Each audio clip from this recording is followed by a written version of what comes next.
अध्याय 251 अध्याय 227 जैव रासायनिक परीक्षण स्थल। भनभनाहट। हेंगशान दर्रे के रात्रि आकाश के ऊपर सिल्वर हॉक डी टाइप का विमान तेजी से शहर के क्षितिज के पार उड़ गया।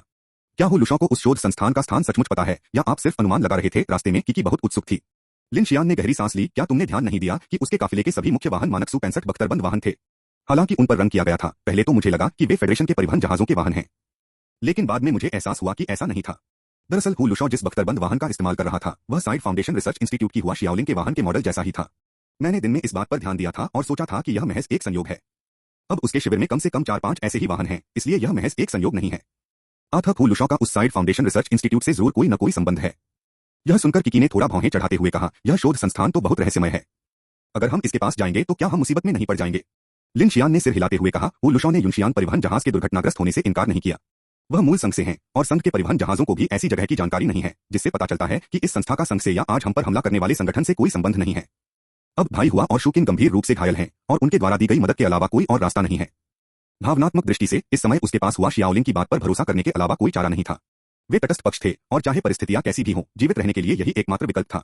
बस उड़ने वाले यंत्र की गति कारों और मोटरसाइकिलों से कहीं अधिक तेज थी। देखते ही देखते वह हेंगशान दर्रे वाले शहर से निकल गया। रात की हल्की चांदनी में शिजू झील का विशाल विस्तार अभी भी दिखाई दे रहा था। लिन शियान गंभीर चेहरे के साथ कुछ नहीं बोला। जल्द ही वे फिर से किंगशुई कस्बे के ऊपर पहुंच गए और लिन शियान ने सीधे किकी को दक्षिणी रास्ते की ओर जाने का निर्देश दिया। चटक चटक। किंगशुई कस्बे से कुछ दूरी पर एक रेलवे ट्रैक पर ज़ॉम्बी के झुंड को चीरते हुए इन्फिनिटी जहाज शांति से खड़ा था। रात के समय संचार की सीमा बहुत कम हो जाती है और लिन शियान के कुछ किलोमीटर के दायरे में पहुंचने पर ही संचार बहाल हो पाया। दालू, शूकिन, भाई हुआ और शाशा को हमारे साथ ले चलो और बाकी लोग गाड़ी के पास ही रुको। ठीक है। दालू ने सीधे लू शिंगचेन को उठा लिया। शूकिन की चोटें ज्यादा गंभीर नहीं थीं, इसलिए उसने शाशा को भी कार में बिठा लिया। कुछ ही देर में किकी और लिन शियान ने उड़ने वाले यंत्र को इन्फिनिटी के बगल में खड़ा किया और मोटरसाइकिल पर सवार हो गए। चूंकि इलाका अनजान था, इसलिए वे युनशियान की तरह अप्रत्याशित दुर्घटना का शिकार नहीं होना चाहते थे। यह सिल्वर हॉक डी टाइप उड़ने वाला यंत्र एक उत्कृष्ट वाहन था। यह आकार में छोटा था और इसके वापस लेने योग्य पंखों के कारण इसे आसानी से रखा जा सकता था। लिन शियान ने गाड़ी संख्या 12 की छत में बदलाव करने पर विचार किया ताकि उड़ने वाले यंत्र को अंदर रखना सुविधाजनक हो सके। वैसे भी कमरा संख्या 1130 का क्षेत्रफल बहुत कम था, जिससे काफी जगह बच जाती। इन्फिनिटी बाइक पर सवार होकर डालू भी रवाना हो गया और मोटरसाइकिलों का पीछा करते हुए बिना रुके किंगशुई शहर के दक्षिण पूर्व की ओर बढ़ गया। किंगशुई कस्बे से 2 किलोमीटर दक्षिण पूर्व की ओर यात्रा करने के बाद एक घना जंगल दिखाई दिया जो रात के अंधेरे में भयावह और डरावना लग रहा था, जिसकी शाखाएं खतरनाक ढंग से फैली हुई थीं। मैं आगे चलूंगा। हमसे दूरी बनाए रखें और अगर कुछ भी हो जाए तो अपनी सुरक्षा को प्राथमिकता दें। लिन जियान ने कम्युनिकेटर के जरिए डालू और शूकिन से कहा। पीछे के वाहनों में से केवल वे 2 ही युद्ध के लिए तैयार थे। समझ गई कैप्टन लिन। शूकिन ने लिन शियान की मोटरसाइकिल को घने जंगल में जाते देखा। उसका चेहरा गंभीर हो गया। उसने अपने पेट के घाव को पूरी तरह से अनदेखा करते हुए एक बंदूक उठाई और उसकी सुरक्षा लॉक हटा दी। भनभनाहट। जैसे ही ऑफरोड वाहन जंगल में घुसा, कई शाखाएं तुरंत विंडशील्ड से टकराईं, जिससे खड़खड़ाहट की आवाज हुई। सड़क उबड़-खाबड़ थी, जिससे दृश्यता पूरी तरह बाधित थी। हेडलाइट्स घने जंगल में झिलमिला रही थीं और घनी पत्तियों के बीच से सावधानीपूर्वक आगे बढ़ते हुए अचानक सामने की सड़क इतनी चिकनी हो गई मानो किसी नियमित राजमार्ग पर प्रवेश कर रहे हों। लिन जियान सबसे पहले अपनी मोटरसाइकिल पर बाहर निकला। जैसे ही उसने ऊपर देखा, उसने तुरंत ब्रेक लगा दिए। चीख! मोटरसाइकिल फिसलते हुए रुक गई।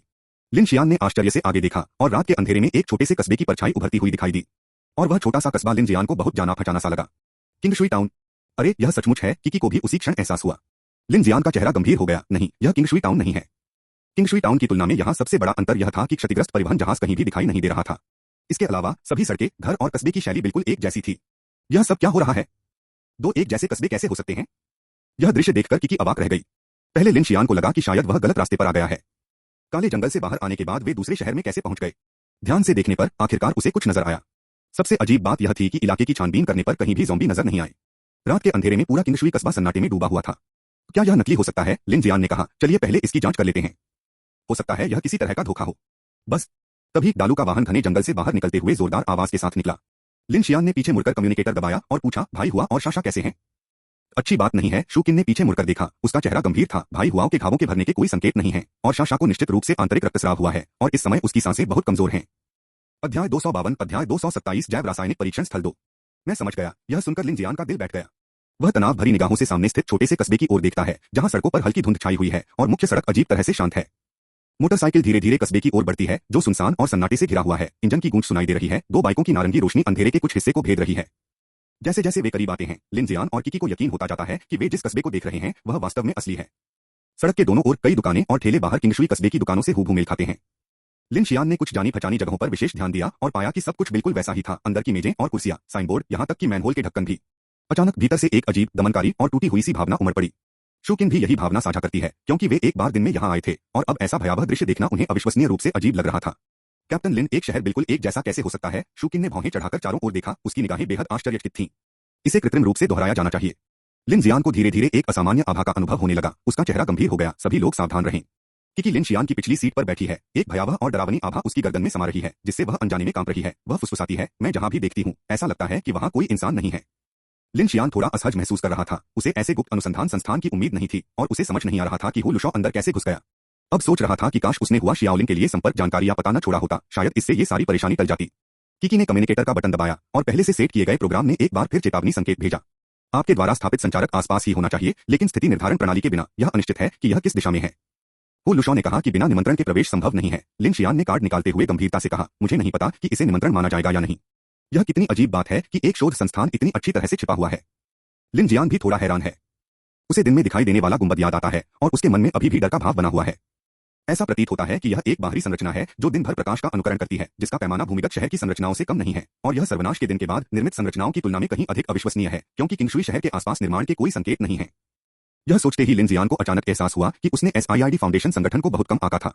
मोटरसाइकिल और ऑफ रोड वाहन एक के बाद एक धीरे धीरे मुख्य सड़क पर आगे बढ़ते हैं और सवार सावधानी पूर्वक चारों ओर देखते रहते हैं। लिन शियान की अचानक बोल पड़ी, क्या गलत? क्या आपने ध्यान दिया है कि यहाँ बारिश नहीं हो रही है? यह सुनकर लिन शियान के चेहरे पर भाव बदल जाते हैं। जंगल से गुजरते समय वह इस बात को पूरी तरह से नजरअंदाज कर चुका था, लेकिन अब उसका चेहरा गंभीर हो जाता है, क्योंकि उसे एहसास होता है कि कस्बे की सभी सड़कें सूखी हैं, जबकि कुछ ही क्षण पहले गरज के साथ मूसलाधार बारिश हो रही थी, और अगर बारिश रुक भी जाती तो भी सड़कें कीचड़ से भरी होनी चाहिए थीं। बीप बस, बीप बस। अचानक कस्बे में एक कान फाड़ देने वाला अलार्म बजता है, जिससे सन्नाटा टूट जाता है। लिन जियान और उसके साथी अपने वाहन रोकते हैं। उनके चेहरे गंभीर हैं। वे चारों ओर देखते हुए पूछते हैं, क्या हो रहा है?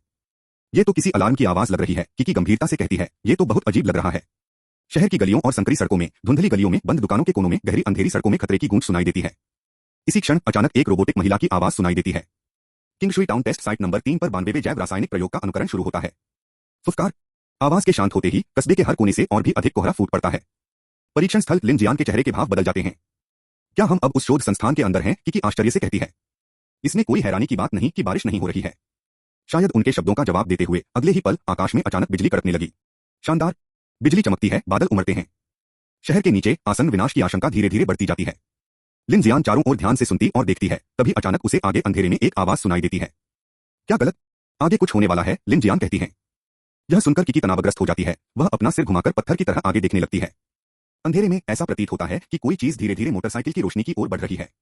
चरमराहट, आह खटखट, बड़बड़ाहट। अंधेरे में से धुंधली अजीब सी आवाजें आती हैं, जैसे किसी सड़ी हुई स्वर रज्जू से लगातार मरोड़ निकल रही हो। कोई इधर आ रहा है।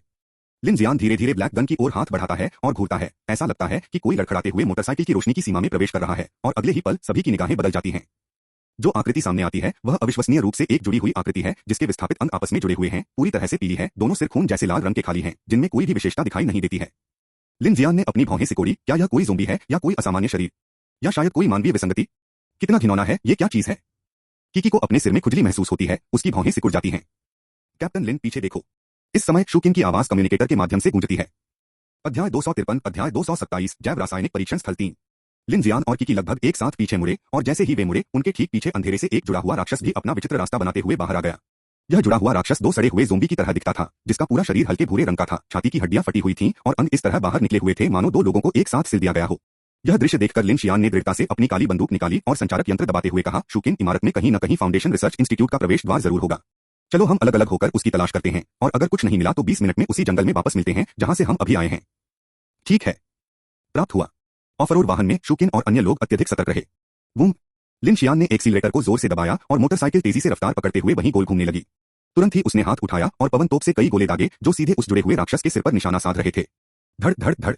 अदृश्य पवन तोप ने चेहरे की कोई विशेषता न दिखने वाले उस चेहरे पर प्रहार किया, जिसके बाद दबी हुई आवाजें सुनाई दी, जिससे खून और मांस के छींटे दिखाई दिए। फिर भी ऐसा प्रतीत हुआ कि इसका कोई प्रभाव नहीं पड़ा, बल्कि इससे विकृत जुड़े हुए व्यक्ति का क्रोध और बढ़ गया। अजीबोगरीब गड़गड़ाहट की आवाजों की एक श्रृंखला गूंज उठी जब वह विकृत जुड़ा हुआ आदमी अचानक दौड़ने लगा। उसके विचित्र हाथ और पैर इधर-उधर फड़फड़ा रहे थे। साथ ही एक दुर्गंधयुक्त हवा सीधे लिन जियान की मोटरसाइकिल की ओर बढ़ रही थी। मरेगा तो नहीं ना?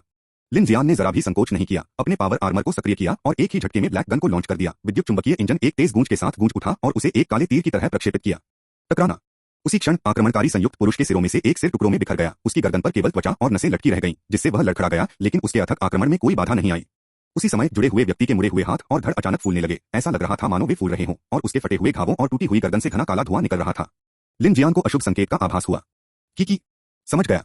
किकी ने अपने पीले होठों को कसकर दबाया, हाथ उठाया और अदृश्य टेलीकिनेसिस से उस जुड़े हुए आदमी को जकड़ लिया, जिससे उसका आगे बढ़ना रुक गया। लेकिन अप्रत्याशित रूप से अगले ही पल उन्मादी रूप से छटपटाते हुए उस जुड़े हुए आदमी में अचानक जोरदार ऐंठन हुई और उसके धड़ की सूजन और भी बढ़ गई।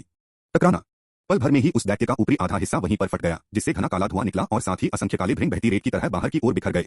ये काले भृंग रोंगटे खड़े कर देने वाली सरसराहट की आवाज निकालते हुए पलक झपकते ही जमीन पर जमा हो गए और तेजी से लिन जियान की ओर रेंगने लगे। यह किस तरह का घिनौना प्रयोग है?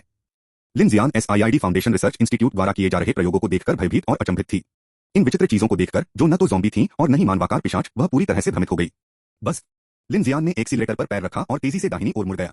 उसकी मोटरसाइकिल के पहियों ने कुछ काले भृंगों को कुचल दिया, जिससे गहरे हरे रंग का चिपचिपा पदार्थ और काला धुआं फैल गया और हवा में एक संक्षारक दुर्गंध फैल गई।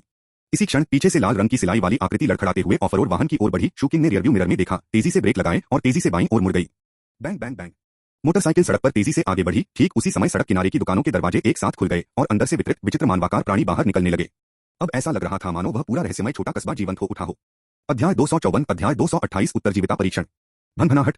आगे सड़क के अंधेरे में कई विकृत जुड़ी हुई आकृतियां समूहों में प्रकट होने लगीं। उनकी गति धीमी थी, लेकिन जैसे जैसे उनकी संख्या बढ़ती गई, ये न तो इंसान और न ही भूत जैसी आकृतियां हर गली में दिखाई देने लगीं, जिससे रोंगटे खड़े हो गए। लिन जियान सीधे इन राक्षसों के बीच से होकर नहीं गुजर सकता था, इसलिए वह केवल लगातार अपनी दिशा बदल सकता था और उन गलियों से होकर गुजरने की कोशिश कर सकता था जहां वह पहले कभी नहीं गया था। बिल्डिंग शूकिन, आप लोग कैसे हैं? हमें कुछ नहीं मिला। कस्बे के दूसरी तरफ बिल्डिंग भी एक ऑफरोड कार चला रहा था और कार के इंजन की तेज गर्जना की आवाज छोटे से कस्बे में गूंज रही थी, जिससे वह जान बचाने के लिए बेताब होकर भाग रहा था। लिन जियान ने कार को बाईं ओर मोड़ा, आगे चल रही मुड़ी हुई जुड़ी हुई आकृतियों से बचते हुए, और एक बहुत ही संकरी गली से गुजरी। जब वह बाहर भागा तो उसे यह देखकर आश्चर्य हुआ कि वह एक चौड़ी सड़क पर था, जहां एक पुरानी डिपार्टमेंट स्टोर की इमारत खड़ी थी और सड़क के उस पार एक मिडिल स्कूल था जिसका गेट कसकर बंद था। मुझे नहीं लगता कि मैं पहले कभी यहाँ आया हूँ। यहीं पर बाहर खड़ा परिवहन जहाज दुर्घटनाग्रस्त हुआ था, लिन शियान ने तुरंत कहा और बताया कि बाहर किंगशुई टाउन का मध्य क्षेत्र पूरी तरह अस्त व्यस्त था और डिपार्टमेंट स्टोर की इमारत तो कब की ढह चुकी थी और उसकी पहचान करना भी मुश्किल था। इस समय लिन जियान ने कुछ धुंधली सी परिचित सीढ़ियों को देखा और अचानक महसूस किया कि यह स्थान वास्तव में बाहर एक बंजर भूमि थी। लिन जियान, जल्दी से देखो, क्या उस स्कूल के अंदर कोई बत्ती जल रही है? इसी क्षण किकी अचानक चिल्लाई। लिन जियान ने एक नजर डाली तो उसे स्कूल की इमारत के अंदर कुछ धुंधली पीली रोशनी दिखाई दी, जो कोहरे से भरे शहर में बेहद भयावह और अचानक सी लग रही थी। क्या कोई हो सकता है? यह किसी तरह का मार्गदर्शक हो सकता है। चलिए अंदर जाकर देखते हैं। बस मोटरसाइकिल स्कूल के गेट से तेजी से गुजरी और आसपास का वातावरण अचानक विशाल हो गया। चौक, फूलों की क्यारी, खेल का मैदान, स्कूल की इमारत, सब कुछ उसी तरह व्यवस्थित था जैसा कि लिन शियान के परिचित स्कूल में था। आगे अंधेरे का एक विशाल विस्तार फैला हुआ था, मानो मोटरसाइकिल किसी काले सागर पर चल रही हो और वह केवल स्कूल भवन के अंदर की रोशनी के मार्गदर्शन से ही आगे बढ़ सकता था। अरे वाह, उन राक्षसों ने हमारा पीछा नहीं किया। अपना सिर घुमाते हुए किकी ने देखा कि वे सभी जुड़े हुए जीव स्कूल के गेट के बाहर जमे हुए थे, गतिहीन, मानो कोई चीज उन्हें रोके हुए हो। राक्षसों की संख्या बढ़ती जा रही थी। उन्होंने स्कूल के प्रवेश द्वार को पूरी तरह से अवरुद्ध कर दिया था, फिर भी वे अंदर नहीं गए। यहाँ कुछ तो अजीब है। अनुसंधान केंद्र का प्रवेश द्वार शायद यही हो। भनभनाहट भनभनाहट।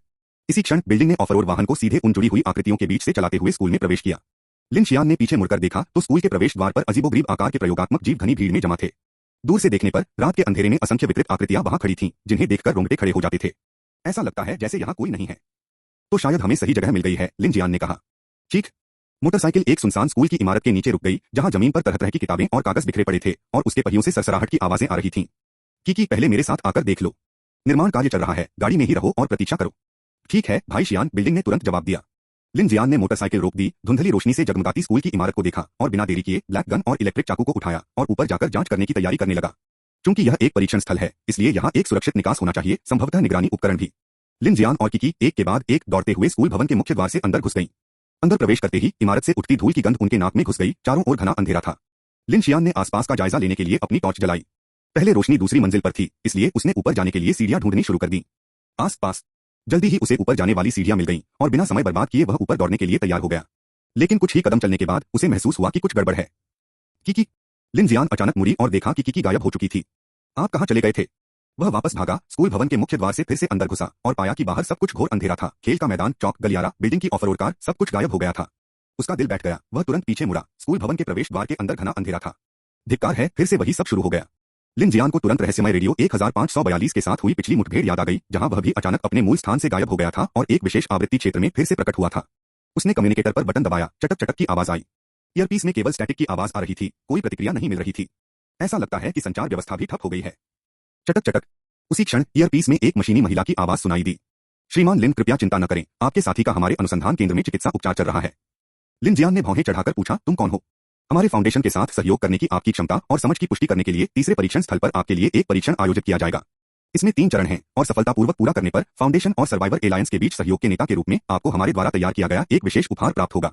आपकी विशेष शक्ति को देखते हुए मुझे विश्वास है कि आप इसमें बहुत रुचि लेंगे। मिस हुआ। लिन जियान की पहली प्रतिक्रिया यह थी कि यह वही छोटे बालों वाली महिला थी जिसने उसे अपना बिजनेस कार्ड दिया था, इसलिए उसने तुरंत पूछा, क्या दोपहर में हुआ वह हमला आपके प्रयोग का हिस्सा था? उस व्यक्ति ने सीधे तौर पर उसके प्रश्न का उत्तर नहीं दिया, बल्कि इसके बजाय कहा, कृपया पुष्टि करें कि क्या आप परीक्षण प्रक्रिया शुरू करना चाहते हैं। लिन जियान ने पीछे घुप अंधेरे खेल के मैदान और सामने शांत स्कूल भवन की ओर देखते हुए गहरी आवाज में कहा, मेरे सभी साथी खिलाड़ी आपके हाथों में हैं, क्या मेरे पास कोई विकल्प है। अध्याय 255 अध्याय 228 उत्तरजीविता परीक्षण 2। श्रीमान लिन, कृपया निश्चिंत रहें, यदि आप इस प्रयोग को अस्वीकार करते हैं तो हम आपको और आपके साथियों को तुरंत परीक्षण स्थल से बाहर निकाल देंगे। यह सुनकर लिन जियान चुप हो गई। दूसरे के लहजे से लग रहा था कि यह जबरदस्ती नहीं बल्कि एक सौदा था। अगर वह इस पेचीदा प्रयोग में हिस्सा नहीं लेता तो उसके पास शाशा और भाई हुआ को बचाने का कोई रास्ता नहीं बचता। अगर मैं स्वीकार कर लूं तो क्या आप उनकी सुरक्षा सुनिश्चित कर सकते हैं? इलाज की संभावनाएं बहुत आशावादी हैं। ठीक है, मैं स्वीकार करता हूं। लिन जियान के पास इससे बेहतर कोई विकल्प नहीं था, लेकिन अगर वास्तव में दूसरी पार्टी के कहे अनुसार भाई हुआ और शाशा का इस समय इलाज चल रहा था तो वह कम से कम अभी के लिए थोड़ी राहत की सांस ले सकता था। श्रीमान लिन, आपकी पहली परीक्षा यह है कि आप अपने शरीर के जैव रासायनिक रूप से नष्ट होने से पहले मर जाएं और 30 मिनट के भीतर किंगशुई टाउन परीक्षण स्थल से भाग जाएं। प्रयोग शुरू होता है, शुभकामनाएं। इंतजार। वाह। इससे पहले कि लिन जियान कुछ विशिष्ट विवरणों के बारे में पूछताछ कर पाता, ऊपर आकाश से एक विशाल यांत्रिक ध्वनि गूंजी और उसने तुरंत महसूस किया कि आसपास का वातावरण ठंडा हो गया है और एक जंग लगी हुई खूनी हवा बह रही है। ठीक है फिर। लिन जियान ने मन ही मन निराशा से सोचा कि वर्तमान स्थिति को देखते हुए वह केवल एक कदम करके ही आगे बढ़ सकता है। Swish swish. इस समय लिन जियान को केवल अपने दिल की धड़कन और सांसें सुनाई दे रही थीं। उसने अपनी टॉर्च की रोशनी घुप अंधेरे दरवाजे पर डाली। सफेद रोशनी ने अंधेरे को चीरते हुए एकांत और भय का भाव पैदा कर दिया। हाथ में मौजूद इलेक्ट्रिक चाकू को कसते हुए लिन जियान ने अपनी सुरक्षा बढ़ाने के लिए अपने पावर आर्मर के कोलिजन वॉल्यूम परसेप्शन सिस्टम को सक्रिय किया। टकराव मात्रा बोध प्रणाली सक्रिय हो गई। बाहर घना अंधेरा था और लिन जियान को ठंडक महसूस हो रही थी। उसने टॉर्च की रोशनी दूर तक डाली, लेकिन उसे कुछ भी दिखाई नहीं दिया। उस अंधेरे में ऐसा लग रहा था मानो कई अज्ञात शक्तियां धीरे धीरे स्कूल भवन की ओर बढ़ रही हों। लिन जियान का चेहरा उतर आया। वह सुराग ढूंढने के लिए एकमात्र इमारत में ही पीछे हट सका। बिजली की रोशनी में दोनों ओर के गलियारे बेहद गहरे थे, जिनका कोई अंत नजर नहीं आ रहा था। पास के लगभग सभी कक्षाओं के दरवाजे खुले थे, डेस्कें गिरी हुई थीं और बिखरी पड़ी थीं। हर कोना एक जैसा लग रहा था, बस फर्क इतना था कि न तो लाशें थीं और न ही ज़ॉम्बी। धड़ धड़ धड़ लिन जियान सीधे सीढ़ियों से दूसरी मंजिल पर चढ़ गई और उस कक्षा की ओर बढ़ी जहां रोशनी थी। दूसरी मंजिल के गलियारे में पहुंचने पर उसने सीढ़ियों के ठीक बगल में रोशन कमरा पाया। खिड़की से मंद रोशनी छनकर आ रही थी, जिससे दृश्य के काले और सफेद होने का भ्रम पैदा हो रहा था। कमरे का दरवाजा थोड़ा खुला हुआ था। अंदर रोशनी डालकर देखने पर लिन जियान को पता चला कि यह एक भंडारगृह था, कक्षा नहीं। फर्श साफ सुथरा था, अन्य कक्षाओं में दिखने वाली अव्यवस्था का वहां कोई नामोनिशान नहीं था। उसका दिल घबरा गया और वह सावधानी से अंदर दाखिल हुआ। टॉर्च की रोशनी पड़ते ही लिन जियान के रोंगटे खड़े हो गए, क्योंकि इस भंडारगृह के बीच में सफेद कपड़ों से ढके पुतलों का ढेर लगा हुआ था, इसलिए पहली नजर में वे लगभग वहां खड़े लोगों के समूह की तरह दिख रहे थे। इस कमरे में एक पुराने जमाने का तापदीप्त बल्ब अभी भी मंद रोशनी दे रहा था, बिल्कुल वैसा ही जैसा लिन जियान ने नीचे से देखा था। यह लिन जियान की उम्मीदों से बिल्कुल अलग था। उसने सोचा था कि यह किसी निगरानी कक्ष की रोशनी या सुरक्षा निकास द्वार हो सकता है, लेकिन यह रोशनी एक रहस्यमय भंडारगृह में मौजूद थी, जिसने लोगों को अचंभित कर दिया। पुतलों के ढेर को घूरते हुए लिन जियान को एक अजीब रहस्यमय अनुभूति हुई। क्या इस कमरे में कुछ खास है? बत्ती क्यों चल रही है? एक सर्वनाशग्रस्त शहर में रोशनी का होना स्वाभाविक रूप से अजीब है और इसे नजरअंदाज करना मुश्किल है। लिन जियान ने अपने बेचैन मन को थोड़ा शांत किया, यह मानते हुए कि यहाँ कोई न कोई छिपा हुआ रहस्य जरूर है। प्रकाश तो है ही, परिपथ भी अवश्य होगा। लिन जियान जानता था कि यह एक विशाल प्रयोग स्थल है, इसलिए यहाँ पेशेवर प्रायोगिक उपकरण नियंत्रण अवश्य होगा। उसका विचार सरल था, वह अपनी यांत्रिक महाशक्ति का उपयोग करके कुछ सुराग खोज सकता था और फिर उन्हें बलपूर्वक सुलझा सकता था। लिन जियान दीवार के पास गई और मैकेनिकल हार्ट के स्कैन का उपयोग करके यांत्रिक संरचनाओं की खोज करने लगी। इसी क्षण कमरे की बत्तियां अचानक टिमटिमाईं और फिर बुझ गईं। पूरा भंडारगृह अचानक अंधेरे में डूब गया, केवल लिन जियान की टॉर्च की रोशनी ही दिखाई दे रही थी। इस अचानक उत्पन्न हुई स्थिति ने उसे तनावग्रस्त कर दिया और वह चटकने लगा। इसी समय अंधेरे में एक हल्की सी आवाज उठी जो किसी जोर के खिसकने जैसी लग रही थी। लिन जियान ने तुरंत पुतलों के ढेर की ओर अपनी रोशनी डाली, लेकिन जब सफेद किरण उस पर पड़ी तो कुछ भी असामान्य नहीं दिखा, इसलिए उसने किरण को चौड़ा कर दिया और भंडार कक्ष के कोनों में देखने लगा। तभी लिन जियान को एहसास हुआ कि जिस दरवाजे से वह अभी अंदर आया था वह अब बंद था। कुछ गड़बड़ महसूस करते हुए वह पास गया और उसे कुछ बार घुमाया, लेकिन दरवाजा बंद पाया। क्या आप यह गेम खेल रहे हैं? क्लिक। मैकेनिकल हार्ट तुरंत चालू हो गया और उसने जबरदस्ती दरवाजे का ताला खोल दिया। जैसे ही दरवाजा खुला, अचानक दरवाजे पर एक सफेद रंग का बच्चे का पुतला दिखाई दिया। लिन जियान की आंखें तुरंत तन गईं और उसने बिजली के चाकू को क्षैतिज रूप से अपने सामने कर लिया। सफेद पुतला स्थिर खड़ा रहा। अपनी विचित्र उपस्थिति के अलावा यह पुतला आम दुकानों में रखे पुतलों से अलग नहीं था। Click clack. जोड़ों की हल्की सी चटकने की आवाज एक बार फिर सुनाई दी और लिन जियान ने झट से अपना सिर घुमाकर उस दिशा में टॉर्च की रोशनी डाली। अगले ही पल उसकी रीढ़ की हड्डी में सिहरन दौड़ गई, जिससे उसके सिर में कंपकंपी दौड़ गई। वे पुतले जो मूल रूप से भंडारगृह के बीच में रखे गए थे, इस पल सभी उसके पीछे खड़े थे। इस क्षण ऐसा लगा मानो हवा जम गई हो। लिन जियान की टॉर्च की रोशनी इन सफेद पुतलों पर पड़ी और एक अजीब सा वातावरण अनंत रूप से फैल गया। उसकी आंखें पूरी तरह केंद्रित थीं और उसने सीधे सबसे नजदीकी सफेद पुतले पर विंडगन से निशाना साधा। टकराना। पुतले का प्लास्टिक का सिर तुरंत फट गया, उसके चेहरे के अंग क्षत-विक्षत हो गए, जिससे अंदर का धातु का ढांचा दिखाई देने लगा। फिर भी पुतला गतिहीन बना रहा। यह आखिर क्या है? कोई ज़ॉम्बी है क्या? कोई इंसान का भूत? लिन जियान की निगाहें पुतलों के समूह पर घूम पड़ी। वह जानता था कि इनमें कुछ गड़बड़ जरूर है, लेकिन उसे यह नहीं पता था कि समस्या क्या है। तो उसने सीधे विंडगन से कई गोलियां चलाईं। सू सू सू। उसने अपने सामने रखे पुतलों को टुकड़ों टुकड़ों में बिखेर दिया, उन्हें टुकड़ों के ढेर में बदल दिया। क्रैश। पलक झपकते ही भंडारगृह धमाकों की आवाज से भर गया। मुस्कुराते चेहरों के साथ स्थिर खड़े इन सफेद पुतलों के सिर एक एक करके लिन जियान द्वारा उड़ा दिए गए, या उनकी गर्दनें तोड़ दी गईं, या उनके चेहरे नष्ट कर दिए गए, जिससे बड़ी संख्या में टुकड़े जमीन पर गिर गए और आवाजें कमरे और गलियारे में गूंज उठीं। जैसे ही लिन जियान इन सफेद पुतलों से निपट रहा था, एक अंधेरे स्थान से जहां उसकी रोशनी नहीं पहुंच रही थी, अचानक एक छोटे बच्चे का पुतला अपने जोड़ों को मोड़कर ऊपर की ओर रेंगने लगा। चलता हुआ लक्ष्य निकट आ रहा है। पावर आर्मर की चेतावनी की ध्वनि अभी बजी ही थी कि लिन जियान ने अचानक बगल में छाया में एक पीला चेहरा उभरते देखा। पुतले का मुंह अचानक खुल गया, जिससे नुकीले दांतों से भरा एक विशाल मुंह दिखाई दिया। स्विश! लिन जियान को केवल अपनी नसों में झंझनाहट महसूस हुई और उसके दूसरे हाथ में मौजूद काली बंदूक अनायास ही आगे की ओर बढ़ गई। बंदूक की नोक पुतले की छाती पर टिक गई, जिससे वह उसकी गर्दन को काटने से बच गई और उसे कुछ कदम पीछे लड़खड़ाने पर मजबूर कर दिया। क्या बिल्ली है? लिन जियान को समझ आ गया कि क्या हो रहा है। उसने बंदूक के बट को जमीन पर दबाकर पुतले के हमले को रोका, फिर उसकी दाहिनी हथेली से बिजली की रोशनी निकली। बस्ट! बिजली की चिंगारी कौंधी और सीधे पुतले के मुंह में जा लगी, जिससे चिंगारियों की चटकने की आवाज सुनाई दी और जलने की गंध फैल गई। तुरंत बाद उस पर हमला करने वाला पुतला अचानक हिलना बंद कर दिया और जमीन पर गिर गया। यह दृश्य देखकर लिन जियान ने भौहें चढ़ाई, अपने आप को शांत किया, जल्दी से टॉर्च पकड़ी और उसे पुतले के मुंह पर चमकाया, जिससे पता चला कि पुतले का मुंह वास्तव में किसी प्रकार की यांत्रिक संरचना थी। एक रोबोट! लिन जियान हैरान दिख रहा था। उसने तुरंत उसे छूने के लिए हाथ बढ़ाया। मैकेनिकल स्कैन ने उस पर नजर डाली और उसने पाया कि यह वास्तव में एक चुंबकीय रूप से नियंत्रित निष्क्रिय रोबोट था, जिसमें किसी भी प्रकार का विद्युत स्रोत नहीं था, बल्कि यह एक क्रमबद्ध रूप से नियंत्रित यांत्रिक पुतला था। रोबोट का इस्तेमाल करके मेरा परीक्षण करना वाकई एक अनोखा तरीका है। Click click! इसी क्षण बाहर गलियारे से अचानक कदमों की हल्की सी आहट सुनाई दी।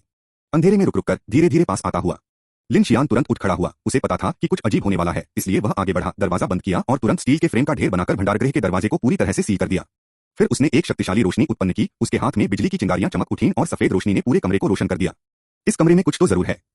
लिन जियान समय बर्बाद नहीं करना चाहता था। परीक्षण स्थल पर उसे केवल 30 मिनट मिले थे, उसे जल्दी निकलना था, इसलिए उसने स्कैनिंग करने के लिए मैकेनिकल हार्ट को दीवार के सहारे आगे बढ़ाया। इस कमरे में रोशनी थी, उसे यकीन था कि उसे कोई सर्किट या कंट्रोलर या इसी तरह की कोई चीज मिल जाएगी। चरमराहट! इसी समय दरवाजे के बाहर नाखूनों से दरवाजे को खरोंचने की आवाज सुनाई देने लगी। यह बहुत धीमी लग रही थी। खाली गलियारे और कमरे में खरोंचने की आवाज गूंज रही थी, जो अविश्वसनीय रूप से डरावनी थी। अध्याय 256 अध्याय 229 यांत्रिक महाशक्ति का परीक्षण। क्या हो रहा है? क्राइम क्लासरूम के प्रयोग की फुटेज अभी तक शुरू क्यों नहीं हुई है? सुरक्षा प्रमुख फेंग चुन ने अपनी घड़ी पर नजर डाली और अपने ईयरपीस को दबाते हुए नाखुशी से पूछा। प्रिंसिपल, असामान्य शरीर से संबंधित प्रयोग उस क्षेत्र में प्रवेश करने में विफल रहा। एक शोधकर्ता ने तुरंत जवाब दिया। क्या? फेंग चुन सीधे चलकर आया और बड़े निगरानी स्क्रीन की ओर सख्ती से बोला, जंग क्लासरूम की निगरानी फुटेज मुझे दिखाओ। इस समय फुटेज के लिए जिम्मेदार एक अन्य शोधकर्ता गंभीर दिख रहा था और हकलाते हुए उसकी ओर देखते हुए बोला, रिपोर्ट, इंडोर निगरानी प्रणाली पूरी तरह से नियंत्रण में ले ली गई है। फेंग चुन ने भौहें चढ़ाई, उसका चेहरा गंभीर होने लगा। तुमने क्या कहा? शोधकर्ता ने अजीब से भाव के साथ कहा, मैंने कहा, हमने आंतरिक निगरानी खो दी है। कुछ क्षणों के लिए अनुसंधान निगरानी कक्ष का वातावरण विचित्र हो गया। तो फिर गलियारे में चलो। स्थिति की गंभीरता को समझते हुए फेंग चुन ने तुरंत कहा, ऊपरी अधिकारियों ने हमें यांत्रिक महाशक्ति के लिए उपयोगी डेटा और विशिष्ट जांच प्राप्त करने और लक्ष्य की सुरक्षा स्थिति की लगातार निगरानी करने का निर्देश दिया है। किसी भी हालत में कुछ भी गलत नहीं होना चाहिए। हाँ, गलियारे की निगरानी फुटेज सामान्य है, फिलहाल किसी भी जीव के प्रवेश करने का पता नहीं चला है। तो फिर परीक्षण विषय को अभी भी जंग क्लासरूम में ही होना चाहिए। उस चमकदार कमरे में लिन जियान ने यह सुनिश्चित करने के लिए कि कोई अवशेष न बचे, चुंबकीय नियंत्रण वाले रोबोटों के सभी चकनाचूर टुकड़ों को सामग्री में बदल दिया, जिससे केवल टूटे हुए प्लास्टिक का बिखरा हुआ ढेर ही रह गया। पूरा कमरा बेहद पारदर्शी था। इस समय लिन जियान एक कृत्रिम सीढ़ी पर खड़ी थी और उसने मैकेनिकल हार्ट को सक्रिय करके मार्ग को जोड़ना शुरू कर दिया। साथ ही कमरे के बाहर मौजूद यांत्रिक ढांचे की रेखा का अवलोकन भी कर रही थी। अरे आप लोग कैसे हैं? चटकने की आवाज। इसी क्षण संचारक में सिग्नल रुक रुक कर आने लगा। फिलहाल हम ठीक हैं। अभी तक कोई समस्या नहीं आई है, लगता है कोई आ रहा है। यह सुनकर लिन जियान के चेहरे के भाव थोड़े बदल गए। किस तरह का व्यक्ति? कम्युनिकेटर के अंदर का सिग्नल गायब हो गया, संभवतः ज्यादा दूर नहीं। लिन जियान ने बाहर लगे बड़े स्टील के दरवाजे से आ रही खटखटाहट की आवाज की ओर देखा। उसे लगा कि शायद कोई असामान्य पिंड काली ऊर्जा उत्पन्न कर रहा है, जो सिग्नल को अवरुद्ध कर रहा है। इस शोध संस्थान ने सचमुच कुछ भयानक राक्षसों को लाया था। लिन जियान का मन बदल गया, फिर उसकी निगाहें तेज हो गईं और अंततः मैकेनिकल हार्ट को कुछ मिल गया। तुरंत ही वह सीढ़ी से नीचे उतरा, कमरे के एक कोने में स्थित दीवार तक गया और ऊपर की ओर हाथ बढ़ाया। मैकेनिकल हार्ट ने सीधे एक छिपे हुए दरवाजे के पीछे स्थित बिजली व्यवस्था पर नियंत्रण कर लिया और फिर उसे जबरदस्ती खोल दिया। वाह! इसी समय दीवार पर धीरे धीरे एक दरवाजे के फ्रेम की आकृति उभरी और फिर दीवार में समा गई, जिससे पीछे एक अंधेरा मार्ग दिखाई दिया। पुष्टि हो गई है, लक्ष्य मार्ग में दिखाई दिया है। लक्ष्य की महत्वपूर्ण जानकारी एकत्र करें। जीवन के लक्षण सामान्य हैं, कोई चोट नहीं है, हृदय गति सामान्य है। अनुसंधान संस्थान के निगरानी कक्ष में शोधकर्ताओं ने अंतः निगरानी स्क्रीन पर लिन जियान की आकृति देखी।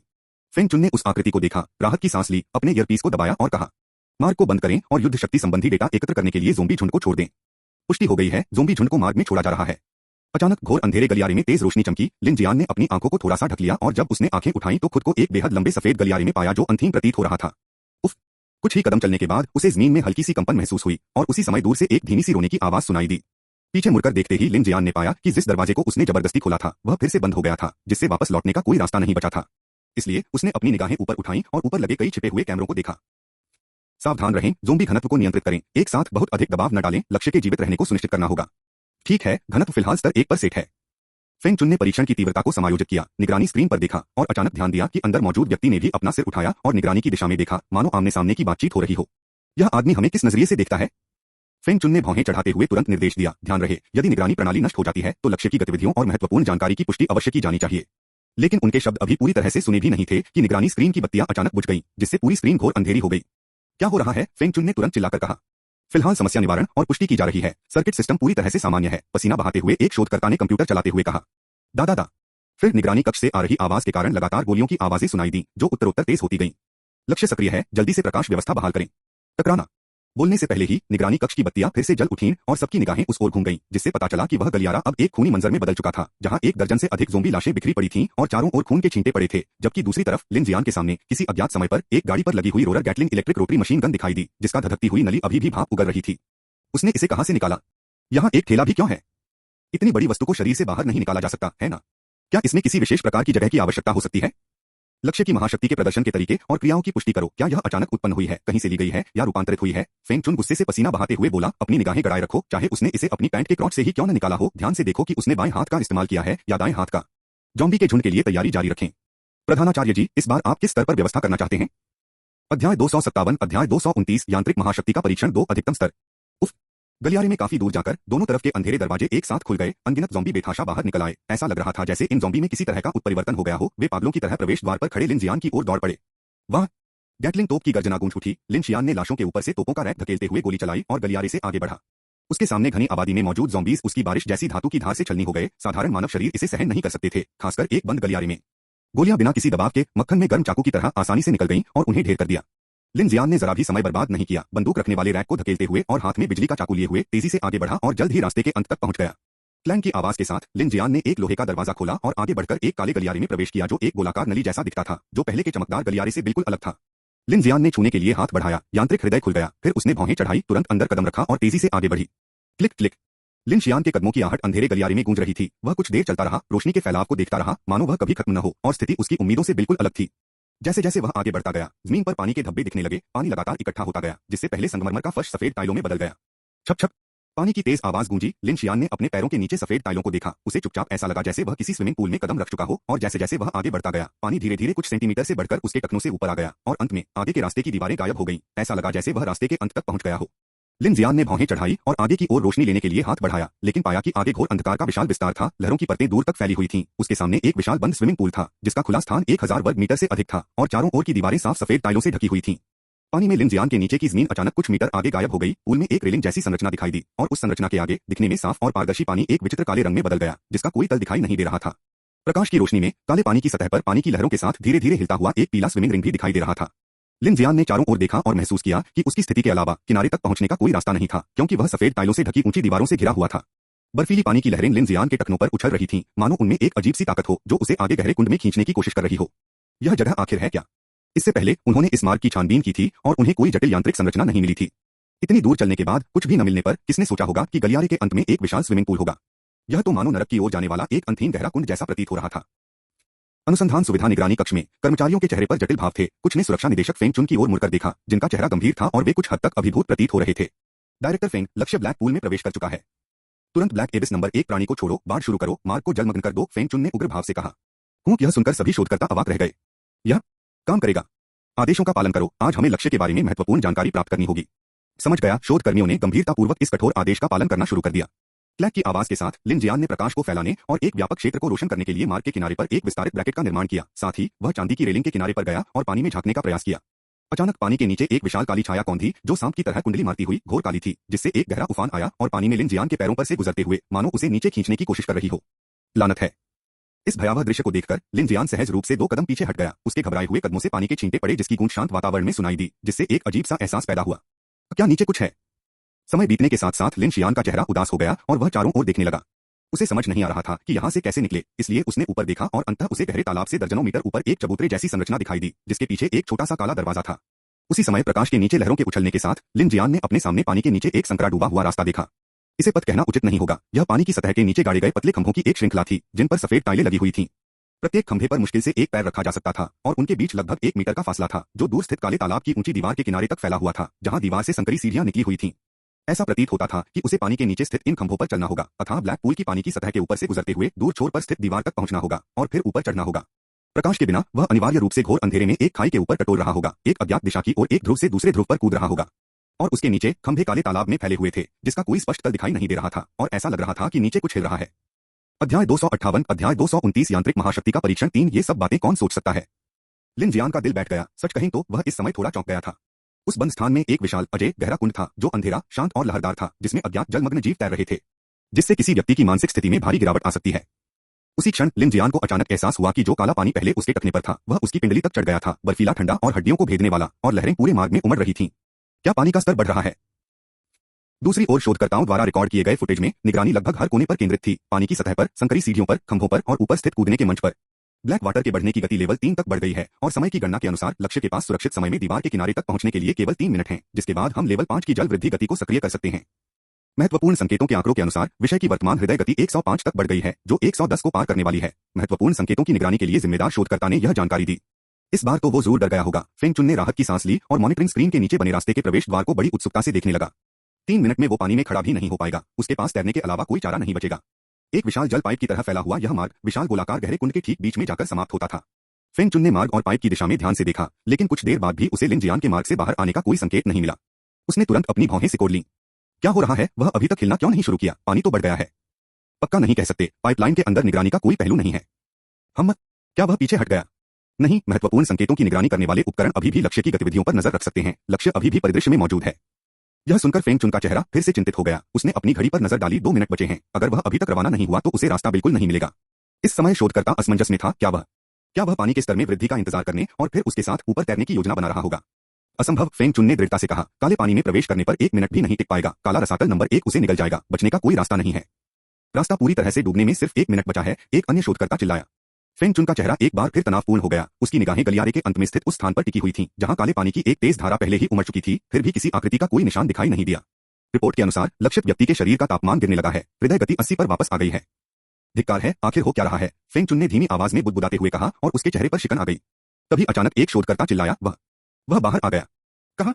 जैसे ही ये शब्द बोले गए, फेंग चुन समेत कई लोगों ने अपनी निगाहें प्रवेश द्वार की ओर घुमाई, लेकिन उन्हें कोई आकृति दिखाई नहीं दी। किसी को भी नहीं। देखो, उस शोधकर्ता ने निगरानी स्क्रीन की ओर ऐसे इशारा किया जैसे उसने कोई भूत देख लिया हो। वह मार्ग के ऊपर है। यह सुनकर फेंग चुन ने तुरंत दूसरी स्क्रीन पर नजर डाली और देखते ही देखते उसकी आंखें सिकुड़ गईं, क्योंकि उसने एक ऐसा विचित्र दृश्य देखा जिसकी उसने अपने जीवनकाल में कभी कल्पना भी नहीं की थी। गलियारे के पीछे सबसे ऊपर किसी अज्ञात समय में एक गोलाकार छेद प्रकट हुआ और उस छेद से अब एक लिफ्ट ऊपर की ओर उठी। लिन जियान लिफ्ट पर खड़ा था। पूरा दृश्य लिफ्ट की सवारी करने जैसा था। धीरे धीरे ऊपरी कूदने वाले प्लेटफॉर्म के किनारे तक पहुंच रहा था। निगरानी के एक अन्य कोण से एक शांत दिखने वाला युवक धीरे धीरे कूदने के मंच के सामने चढ़ा, फिर उस पर कदम रखा और तेजी से पीछे के मार्ग में प्रवेश कर गया, जिससे वह ब्लैक पूल से बाहर निकल गया। अरे नहीं, फेंग चुन ने इस दृश्य को देखा और कुछ स्तब्ध होकर बोला, लिफ्ट।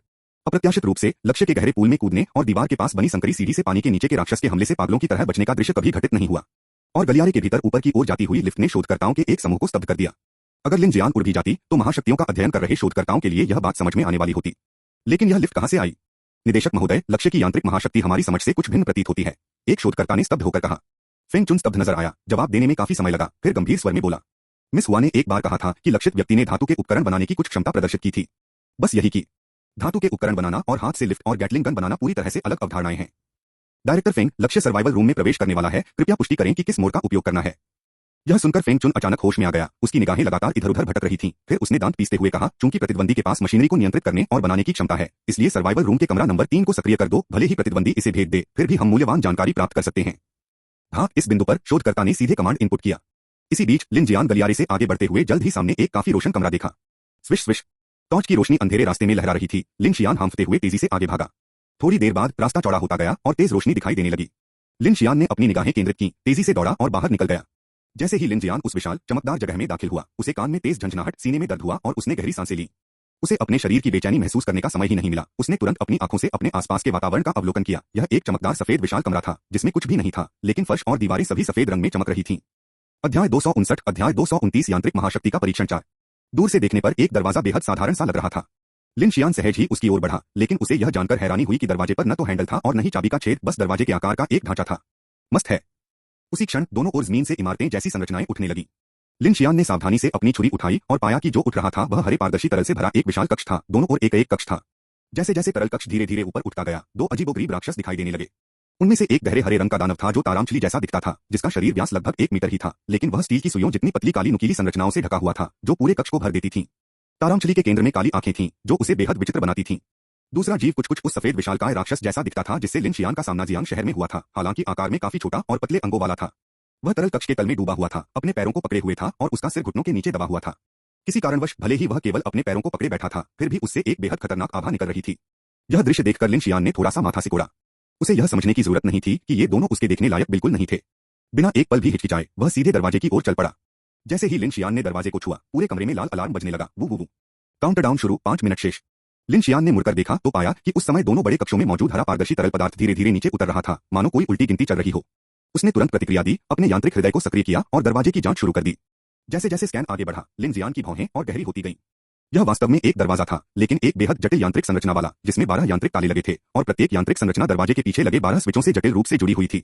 जांच करने पर लिन जियान पूरी तरह से चकित रह गया, क्योंकि यह यांत्रिक संरचना आसान संचालन के लिए नहीं बल्कि समझने में मुश्किल होने के लिए बनाई गई थी। इस बिंदु पर लिन जियान ने अंततः अपने संदेह की पुष्टि की। ये चीजें उसकी यांत्रिक महाशक्ति का परीक्षण करने के लिए बनाई गई थीं, और वे दोनों राक्षस उसका हौसला बढ़ाने के लिए वहां मौजूद थे। आप चाहते हैं कि मैं ताला खोलूं? जैसे ही लिन जियान के यांत्रिक हृदय ने काम करना शुरू किया, उसका दिल बैठ गया। वो अलार्म की आवाज लगातार गूंजती रही और दोनों प्रायोगिक कक्षों में मौजूद हरा तरल पदार्थ धीरे धीरे कम होने लगा। जैसे ही तरल पदार्थ आधा हुआ, पहले कक्ष में मौजूद तारामछली के काले नुकीले सिरे धीरे धीरे हिलने लगे। उनकी नोकें कक्ष के किनारों से रगड़ खा रही थीं और एक चरमराहट की आवाज निकल रही थी। काउंटरडाउन में 3 मिनट शेष। तेज रोशनी वाले कमरे में कई शोधकर्ता निगरानी स्क्रीन देख रहे थे। उनकी निगाहें लिन जियान पर टिकी हुई थीं। परीक्षण की प्रगति की रिपोर्ट करें। निकास द्वार खोलने की प्रगति 0%। क्या हो रहा है? एक भी ताला नहीं खुला। थोड़ी देर और इंतजार करते हैं। काउंटरडाउन में 1 मिनट शेष। रिपोर्ट आपातकालीन द्वार खोलने की प्रगति 0%। हम क्या बात है? क्या उसने हार मान ली है? जल्दी करो, मिस हुआ को सूचित करो। काले रंग का कोट पहने हुआ शियाओलिंग एक चांदी के दरवाजे के सामने खड़ी थी, जिसके पीछे वह कमरा था जहां लिन जियान थी। उसके अधीनस्थ की रिपोर्ट उसके ईयरपीस के माध्यम से आई। मैनेजर हुआ, 1 मिनट शेष है। आपातकालीन द्वार खोलने की प्रगति 0 पर है। क्या हमें आपातकालीन प्रक्रिया शुरू करनी चाहिए?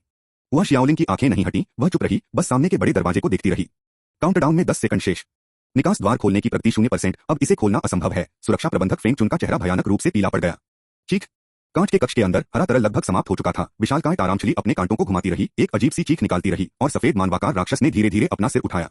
परीक्षण स्थल पर उल्टी गिनती शुरू होते ही हुआ शियाओलिंग की आंखों में भ्रम के भाव उभरने लगे। 10, 9, 8, 7, 6, 5। अंतिम क्षण में हुआ शियाओलिंग के सामने का चांदी का द्वार अचानक राख में बदल गया और उसके पास से उड़ता हुआ निकल गया। उसने अनजाने में अपना हाथ बढ़ाकर कुछ राख को अपनी हथेली में पकड़ लिया। उसने देखा कि वह और भी बारीक धूल में बदल गई और हवा में गायब हो गई। यह देखकर उसकी आंखें आश्चर्य से भर गईं और उसने ऊपर देखा तो उसके सामने एक दुबली-पतली आकृति खड़ी थी। हम फिर मिलेंगे। एक तेज धार वाला ब्लेड हुआ शियाओलिंग की गर्दन पर गिरा। उसकी धार ने उसके कई बाल काट दिए, जो धीरे धीरे जमीन पर गिर गए। चटक चटक चटक। पलक झपकते ही उसके पीछे खड़े दर्जनों सशस्त्र कर्मियों ने एक साथ अपनी बंदूकें उठा लीं और लिन जियान पर निशाना साध लिया। कमरे में लगी स्वचालित तोप की रोशनी भी लिन जियान के माथे पर पड़ रही थी। फिर भी लिन जियान के चेहरे पर कोई भाव नहीं बदला। उसने ठंडेपन से हुआ शियाओलिंग को घूर कर देखा। अगर मुझे 1 मिनट के अंदर अपने साथियों से मुलाकात नहीं हुई तो तुम सब मर जाओगे।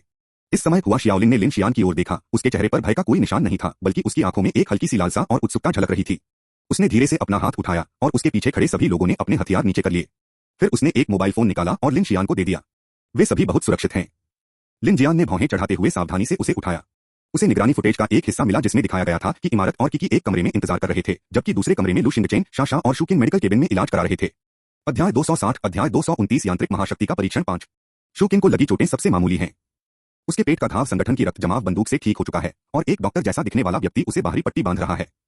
हालांकि शाशा और लू शिंगचेन की हालत ज्यादा गंभीर लग रही है। वे अभी भी मेडिकल केबिन में भर्ती हैं और उनका इलाज चल रहा है, लेकिन पास के सिस्टम द्वारा दिखाए जा रहे हृदय गति और रक्तचाप के आधार पर दोनों जीवित हैं। छोटी बच्ची को आंतरिक रक्तस्राव हो रहा है और उसे आंतरिक सर्जरी की आवश्यकता है, जिसमें ज्यादा समय नहीं लगेगा। और उस अग्नि शक्ति के महाशक्तिधारी ने अपनी आध्यात्मिक शक्ति को जलाकर अपनी युद्ध शक्ति को लगभग पूरी तरह से नष्ट कर दिया था। वह मृत्यु के कगार पर था, लेकिन निश्चिंत रहें, स्थिति अब स्थिर है। उसे बस थोड़ा और समय चाहिए ठीक होने के लिए। हुआ शियाओलिंग ने शांत भाव से लिन जियान की ओर देखा और उसे प्रत्येक व्यक्ति की स्थिति के बारे में विस्तार से बताया। क्या यह प्रज्वलित आध्यात्मिक शक्ति है? यह सुनकर लिन जियान थोड़ा हैरान हुआ, लेकिन यह जानने के बाद कि वे सभी ठीक हैं, उसे आखिरकार थोड़ी राहत मिली और फिर उसने उलझन भरे भाव से हुआ शियाओलिंग की ओर देखा। श्रीमान लिन, क्या मैं जान सकती हूँ कि आपने यह आखिरी पासवर्ड वाला दरवाजा कैसे खोला? हुआ शियाओलिंग ने आश्चर्य भरी नजरों से पूछा। पासवर्ड वाला दरवाजा? मैंने इसे क्रैक कर लिया। लिन जियान ने मन ही मन ठंडी सांस ली। मैकेनिकल डेबोरिंग का उपयोग करना कहीं ज्यादा आसान है। पासवर्ड का अध्ययन करने में 5 मिनट कौन बर्बाद करेगा? हालांकि दरवाजे की यांत्रिक संरचना बड़ी नहीं है, लेकिन यह किसी इंजन से अधिक जटिल नहीं है। लिन शियान के लिए यह एक ट्रेन के डिब्बे को निगलने जैसा है, बस सामग्री जोड़नी है, बिल्कुल भी मुश्किल नहीं है। उसे हुआ शियाओलिंग के सवाल का जवाब देने में कोई दिलचस्पी नहीं थी और उसने सीधे पूछा, तो यह सब तुम्हारी साजिश थी और मेरे साथी तुम्हारे बंधक बन गए हैं, है ना? हुआ शियाओलिंग ने आंखें सिकोड़कर मुस्कुराते हुए लिन शियान की ओर देखा, दरवाजे की ओर हाथ बढ़ाया और कहा, मैंने तुमसे कहा था, हम एक तटस्थ संगठन हैं। अगर तुम्हें लगता है कि हमने तुम्हें बंदी बना लिया है या बंधक बना लिया है, तो तुम अपने साथी समेत किसी भी समय यहां से जा सकते हो। उस टेलीकिनेसिस उपयोगकर्ता को हम यूं ही नहीं पकड़ सकते। लिन जियान ने निगरानी स्क्रीन पर देखने के लिए अपना सिर नीचे किया, जहां किकी स्वतंत्र रूप से घूम रही थी, मानो किसी ने उसे अंदर आने के लिए आमंत्रित किया हो।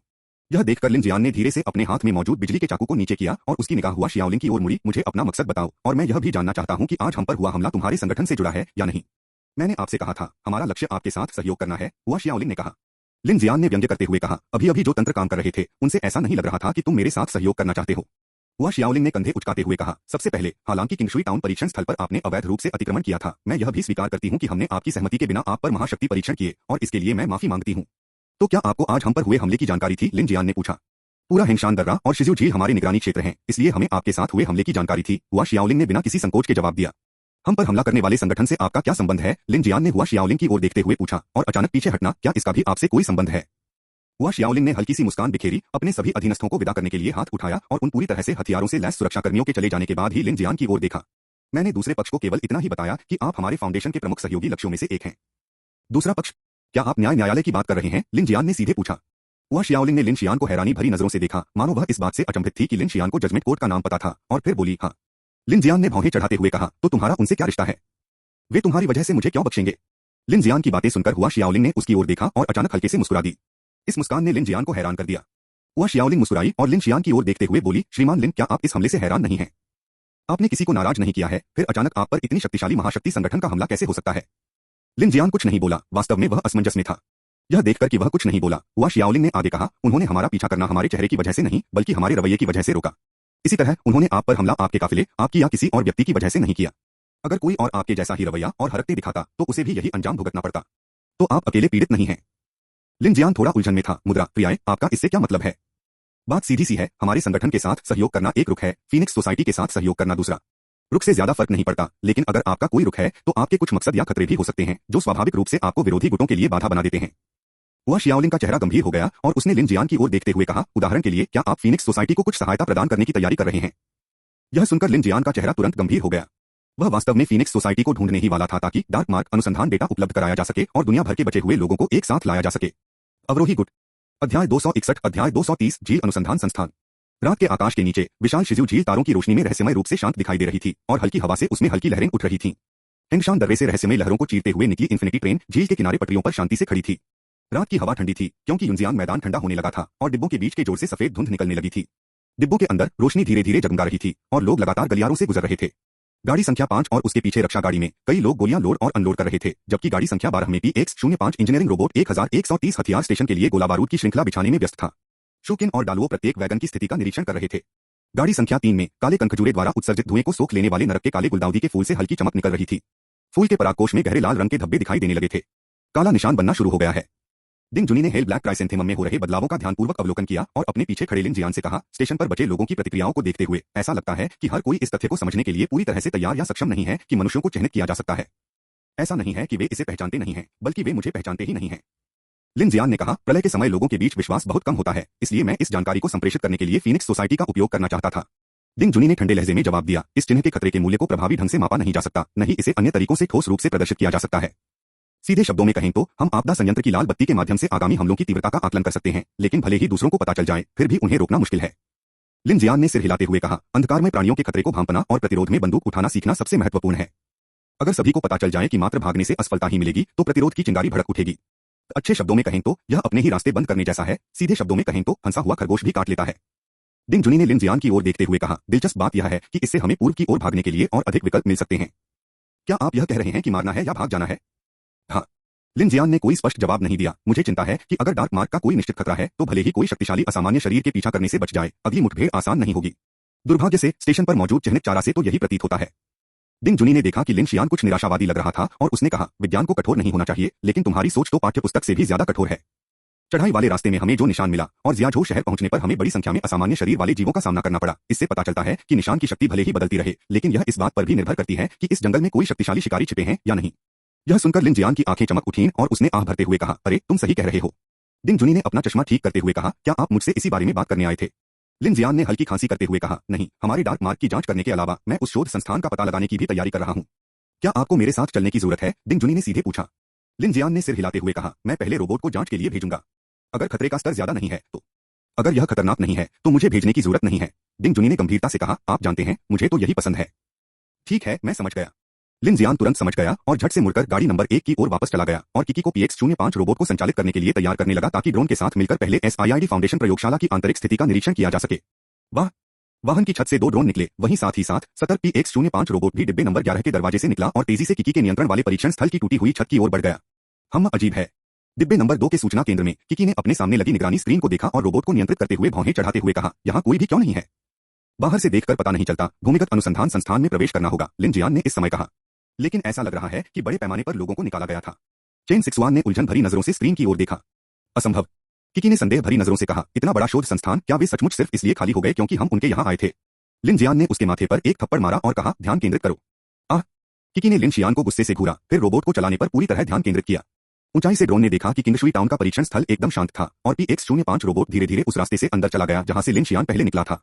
विभिन्न अनुसंधान कक्षों और गलियारों से भरी कभी चहल पहल वाली प्रयोगशाला अब खाली थी। यह दृश्य देखकर लिन जियान का चेहरा और भी गंभीर हो गया। अजीब बात है, क्या यह सच हो सकता है जैसा कि तुमने मूर्ख लड़की ने कहा था? प्रायोगिक अनुसंधान के लिए असामान्य शरीरों को पकड़ने में सक्षम एक विशाल संगठन का बिना किसी निशान के गायब हो जाना वास्तव में विचित्र है, लेकिन यह कहना कि यह लिन जियान की वजह से हुआ, इस पर विश्वास करना उसके लिए भी मुश्किल था। हालांकि अपने सामने की स्थिति को देखते हुए लिन जियान के मन में कुछ विचार आने लगे। लगता है हमें खुद जाकर स्थिति का जायजा लेना होगा।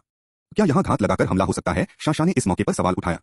अगर घात लगाकर हमला किया गया होता तो वे अब तक कार्रवाई कर चुके होते। वैसे भी हमारा मकसद उन्हें ढूंढना है, इसलिए इससे कोई फर्क नहीं पड़ता। लिन शियान के चेहरे पर दृढ़ निश्चय झलक रहा था और उसने टीम को संगठित करना शुरू कर दिया। दालुओ, भाई हुआओ, शुकिन, छोटी लड़की और निदेशक दिंग, मेरे साथ आओ। बाकी सब यहीं रुककर ट्रेन की रखवाली करो। इस समय लू शिंगचेन ने लिन शियान को देखा और यह देखकर लिन शियान उसके पास गया और उसने देखा कि लू शिंगचेन कुछ अजीब से भाव के साथ उसके पास आया और उससे कुछ फुसफुसाया। भाई लिन, क्या मैं आज रात ट्रेन की रखवाली करने का इंतजाम कर सकता हूँ? अध्याय 262, अध्याय 230, झील अनुसंधान संस्थान 2। लिन जियान ने भौहें चढ़ाकर उसकी ओर देखा और पूछा, क्या हुआ? क्या तुम जाना नहीं चाहते? लू शिंगचेन ने केकी के सामने स्क्रीन पर दिख रहे संस्थान पर सरसरी नजर डालते हुए भारी स्वर में कहा, मुझे शर्म आती है, लेकिन मुझे इस तरह की बंद भूमिगत सुविधाओं से कुछ अरुचि है। यह सुनकर लिन जियान ने सिर हिलाया और कहा, ठीक है, तो तुम यहीं रुककर गाड़ी की रखवाली करो। धन्यवाद भाई लिन, लू शिंगचेन ने उत्तर दिया। लिन शियान ने ज्यादा कुछ नहीं कहा, वह जानता था कि लू शिंगचेन बिना कारण खतरे से पीछे हटने वालों में से नहीं था। मामले को आगे बढ़ाए बिना लिन शियान ने शुकिन और किकी डिंग जुनी को गाड़ी से उतार लिया। इस बार डिंग जुनी को साथ लाने का मुख्य कारण यह था कि लिन जियान यह देखना चाहता था कि यह संस्थान वास्तव में किस प्रकार का शोध करता है और क्या यहाँ से कोई उपयोगी वैज्ञानिक उपकरण ले जाए जा सकते हैं। कॉकपिट का दरवाजा खुला और लिन जियान ने कई प्रमुख सदस्यों को वाहन से बाहर निकाला और फाउंडेशन रिसर्च इंस्टीट्यूट का पता लगाने की तैयारी शुरू कर दी। जैसे ही वे पानी से उतरे, झील की एक नम ठंडी हवा उनके चेहरे पर लगी। डिंग जुनी उनके पीछे पीछे चल रही थी। रात में एक खतरनाक संगठन के स्थल पर जाने के बावजूद उसके हाथ लापरवाही से उसकी जेब में थे। उसका व्यवहार ऐसा था मानो वह किसी साधारण वैज्ञानिक सम्मेलन में जा रही हो। लिन जियान को थोड़ी बेचैनी महसूस हुई और उसने रास्ते में शुकिन को इशारा किया कि वह वाहन में बैठे इस वैज्ञानिक का अतिरिक्त ध्यान रखे। हालांकि डिंग जुनी के सिर पर एक छोटा सा हरा अंकुर, जो देखने में मामूली सा लग रहा था, यह संकेत दे रहा था कि शायद उसके पास महाशक्तियां हों। फिर भी लिन जियान की नजर में डायरेक्टर डिंग में फिलहाल युद्ध क्षमता बिल्कुल भी नहीं थी। वहां कोई प्लेटफॉर्म नहीं था, इसलिए वे पांचों लोग वाहन में सवार होकर गए। किकी की महाशक्ति से ऑफरोड वाहन को सीधे नीचे उतारा गया और फिर लिन जियान ढह चुके जंगल की ओर गाड़ी चलाकर गया। सड़क के किनारे चलते हुए लिन जियान ने जमीन पर कई वाहन, उड़ने वाले उपकरणों के निशान और असंख्य खाली उपकरण बक्से, फेंके गए दस्तावेज आदि को हर जगह बिखरा हुआ देखा। ऐसा लगता है कि उनकी वापसी बहुत ही अत्यावश्यक थी। बारीकियों को बारीकी से देखने में माहिर शुकिन ने इस समय कहा, हालांकि थोड़ी अफरातफरी मची हुई थी, लेकिन ऐसा नहीं लगता कि उनका सामना किसी असामान्य जीव से हुआ हो, क्योंकि न तो आग बुझाने के कोई निशान हैं और न ही शव। खिड़की के पास बैठे डिंग जुनी ने बाहर फैली अव्यवस्था को देखते हुए कहा, इतने बड़े संस्थान को छोड़ना किसी दृढ़ संकल्प की बात होगी। शायद उन्होंने किसी ऐसे संकट को भांप लिया हो, जैसे किसी बड़ी झील में कोई राक्षस प्रकट हो गया हो जो रात में संस्थान को निगल सकता है। ये शब्द सुनकर लिन जियान ने लगभग स्टीयरिंग व्हील को एक तरफ फेंक दिया। अरे सिस्टर डिंग, हमें डराओ मत। हमेशा सनसनीखेज बातें कहने वाली डिंग जुनी को देखकर किकी हैरान रह गई। अगर ऐसा है तो क्या हम सब बर्बाद नहीं हो जाएंगे? जरूरी नहीं, डिंग जुनी ने गंभीरता से कहा। तुम्हारी क्षमताओं के साथ तुम 1 या 2 हमलों से बच सकते हो। लिन जियान। क्षतिग्रस्त दीवार से गुजरते हुए ऑफरोड वाहन एक ऐसी जगह पर रुका जो किसी इंडोर पार्किंग स्थल जैसी दिखती थी। भूमिगत अनुसंधान सुविधा में अभी भी बिजली थी और कई गलियारे रोशन थे। पांचों सदस्य सतर्कतापूर्वक जहाज से उतरे, जहां उन्हें सन्नाटे का वातावरण मिला। भूष। चौड़े गलियारे में मलबा बिखरा पड़ा था, तहखाने से लगातार हवा चल रही थी। डिंग जुनी ने पीछे से कहा, झील का पानी भूमिगत हिस्से में भर गया होगा, जिससे हवा का प्रवाह तेज हो गया होगा। नीचे जाते समय जलभराव से सावधान रहें। लिन जियान को पता था कि यह अनुसंधान केंद्र झील के किनारे बनाया गया था, जिसमें एक ब्लैक वाटर परीक्षण क्षेत्र भूमिगत रूप से शिजू झील से जुड़ा हुआ था। यदि झील का पानी अंदर घुस गया तो यह नीचे की संरचना में क्षति का संकेत देता है। बिल्कुल किकी गलियारे में लगी एक सूचना स्क्रीन के पास पहुंची, जिस पर अभी भी निकासी के संदेश थे। सिस्टम रिपोर्ट से पता चलता है कि 11वीं और 12वीं भूमिगत मंजिलें पानी में डूब गई हैं, जिससे संकेत मिलता है कि संभवतः इसी वजह से लोग वहां से चले गए। जैसे ही समूह ने आगे बढ़ना शुरू किया, उन्हें फाउंडेशन रिसर्च इंस्टीट्यूट में कोई कर्मचारी नहीं मिला। बिजली की आपूर्ति जारी रहने के कारण किकी ने सीधे अपने मोबाइल टर्मिनल को स्टेशन के आंतरिक सिस्टम से जोड़ा। आंतरिक प्रणालियां स्वतः नष्ट हो गई हैं और पंजीकरण रद्द हो गया है। केवल आधारभूत प्रणालियां ही आधारभूत संचालन को बनाए रखने के लिए बची हैं। किंगशुई टाउन का परीक्षण क्षेत्र। टर्मिनल को देखते ही किकी की निगाहें और भी चौंक गईं। वह जल्दी से लिन शियान के पास गई और बोली, लिन शियान, देखो, प्रायोगिक उपकरणों को रखने वाले कई कक्षों के दरवाजे खराब हो गए हैं। परीक्षण क्षेत्रों और आंतरिक कार्यालय क्षेत्रों के बीच अलगाव में भी समस्या है। लिन जियान की भौहें तन गईं। तो क्या वे राक्षस भाग गए होंगे जिन्हें उन्होंने बंदी बनाया था? बिल्कुल, किकी ने अपनी गर्दन सिकोड़ ली और विशाल अनुसंधान क्षेत्रों पर संदेह भरी नजरों से देखते हुए चिंता से कहा, इसका मतलब है कि हमें शायद वही चीज यहाँ भी देखने को मिल सकती है जो हमने किंगशुई टाउन के परीक्षण क्षेत्र में देखी थी। बूम! तभी भूमिगत हवा के एक झोंके ने एक शोध कक्ष का दरवाजा जोर से बंद कर दिया और उस जोरदार धमाके की गूंज उस खाली परिसर में भयावह रूप से सुनाई दी। चटकने की आवाज अस्थिर वोल्टेज के कारण गलियारे की बत्तियां टिमटिमा रही थीं, जिससे अंदर एक अशुभ सा माहौल बन गया था। ठंड महसूस करते हुए इमारत ने रोअर के 23 इलेक्ट्रिक रिवॉल्विंग गन को कसकर पकड़ लिया और सतर्कता से आसपास के वातावरण को स्कैन करने लगी। कैप्टन लिन, आपको यहाँ किस तरह की चीजों का सामना करना पड़ा? शुकिन ने पूछा। ये चीजें न तो भूतिया हैं और न ही ज़ॉम्बी जैसी, लिन शियान ने गंभीरता से कहा। मुझे लगता है कि ये फाउंडेशन के उत्पाद हैं। यहाँ जरूर कुछ असामान्य शरीर होंगे। मैंने पहले एक बड़ा सा असामान्य शरीर तालाब में देखा था। यह सुनकर डिंग जुनी ने थोड़ा भौहें चढ़ाते हुए कहा, क्या यहाँ जैविक अनुसंधान उत्परिवर्तन विकास के स्तर तक पहुंच गया है? यह महज अटकलबाजी है, निश्चित नहीं है, लिन जियान ने कहा। यह कहते हुए समूह भूमिगत लिफ्ट तक पहुंच गया। आश्चर्यजनक रूप से यह अभी भी सामान्य रूप से काम कर रही थी। लिन जियान ने किकी से कहा, मुझे याद है कि मैंने 9वीं मंजिल पर वह विशाल महाशक्ति अनुसंधान कक्ष देखा था, है ना? किकी ने मोबाइल टर्मिनल स्वाइप करते हुए सिर हिलाया। सही है, अगर आप मेडिकल केबिन ढूंढ रहे हैं तो यह यहीं होना चाहिए। डिंग जुनी ने अपनी स्क्रीन पर एक नजर डाली और सीधे कहा, 7वीं मंजिल, नैदानिक प्रयोग स्तर, यह यहीं है। चाहे मानव प्रयोगों के लिए हो या किसी अन्य उद्देश्य के लिए, इसमें संभवतः जीवन रक्षक शल्य चिकित्सा कक्ष होंगे जो हड्डियों और बाहरी चोटों के उपचार में सक्षम होंगे और मूल डीएनए अनुक्रमों को स्कैन कर सकते हैं, कोशिका मरम्मत के लिए शीटा पल्स का उपयोग करके सामान्य बीमारियों का इलाज 5 मिनट से कम समय में कर सकते हैं। एकमात्र समस्या इसकी लागत है, जिसके लिए तावरों दुर्लभ पृथ्वी से संसाधित शीटा स्टोन की आवश्यकता होती है, जो अत्यधिक विकिरण जोखिम के अधीन है। शूकिन ने उसे अर्थपूर्ण नजर से देखते हुए कहा, गरीब लोग इसके बारे में सिर्फ टीवी पर सुनते हैं। वे दावा करते हैं कि ल्यूकेमिया का इलाज सिर्फ 30 मिनट में हो जाता है, लेकिन इसकी कीमत 3 मिलियन है। बिल्कुल, डिंग जुनी ने कहा, ट्रेन में ऊर्जा के लिए जेमिनी परमाणु ऊर्जा प्रणाली लगी है, जो ऐसे उपकरणों के संचालन में सहायक है, जिससे ट्रेन में चिकित्सा कर्मियों की आवश्यकता नहीं है। हालांकि इस नाजुक मशीनरी के लिए व्यापक सुरक्षा उपायों की आवश्यकता है। यह सुनकर लिन जियान थोड़ा परेशान हो गया। उसे कभी उम्मीद नहीं थी कि मेडिकल केबिन की जटिलता विकिरण संबंधी चिंताओं तक फैली होगी। चलिए पहले एक नजर डालते हैं। ये बात की चिंताएं हैं, जैसा कि निदेशक डिंग ने उल्लेख किया है, इस तरह के महंगे उपकरण पहले ही स्थानांतरित किए जा चुके होंगे। डिंग, लिन जियान ने लिफ्ट का बटन दबाया। जैसे ही लिफ्ट खुली, सभी के चेहरे के भाव बदल गए। एक भयानक दुर्गंध बाहर निकली। लिफ्ट शतविक्षत मांस से भरी हुई थी, खून से दीवारें लाल हो गई थीं। ताजा शवों से संकेत मिल रहा था कि उनकी मृत्यु हाल ही में हुई है। क्या ये नीचे से आए शोध करता है? कि कुछ कदम पीछे हट गई। उस भयावह दृश्य को देखकर भौहें चढ़ाते हुए फाउंडेशन के कर्मचारियों के कपड़ों पर ध्यान देते हुए बोली, नीचे उन्हें क्या मिला होगा?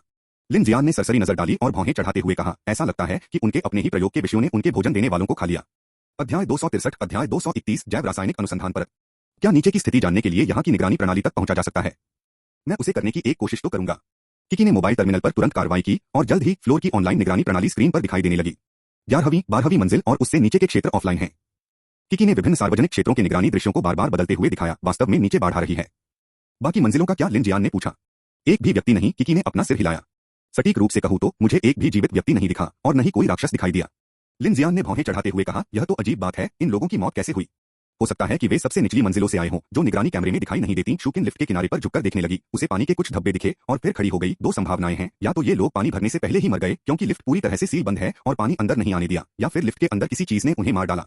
7वीं मंजिल की जांच कर लो, अगर सब ठीक रहा तो हम सबसे पहले वहीं चलेंगे। लिन जियान सीधे अपने लक्ष्य की ओर बढ़ गया। उसने अन्य आपूर्ति और उपकरणों की खोज पर कम ध्यान दिया। ठीक है।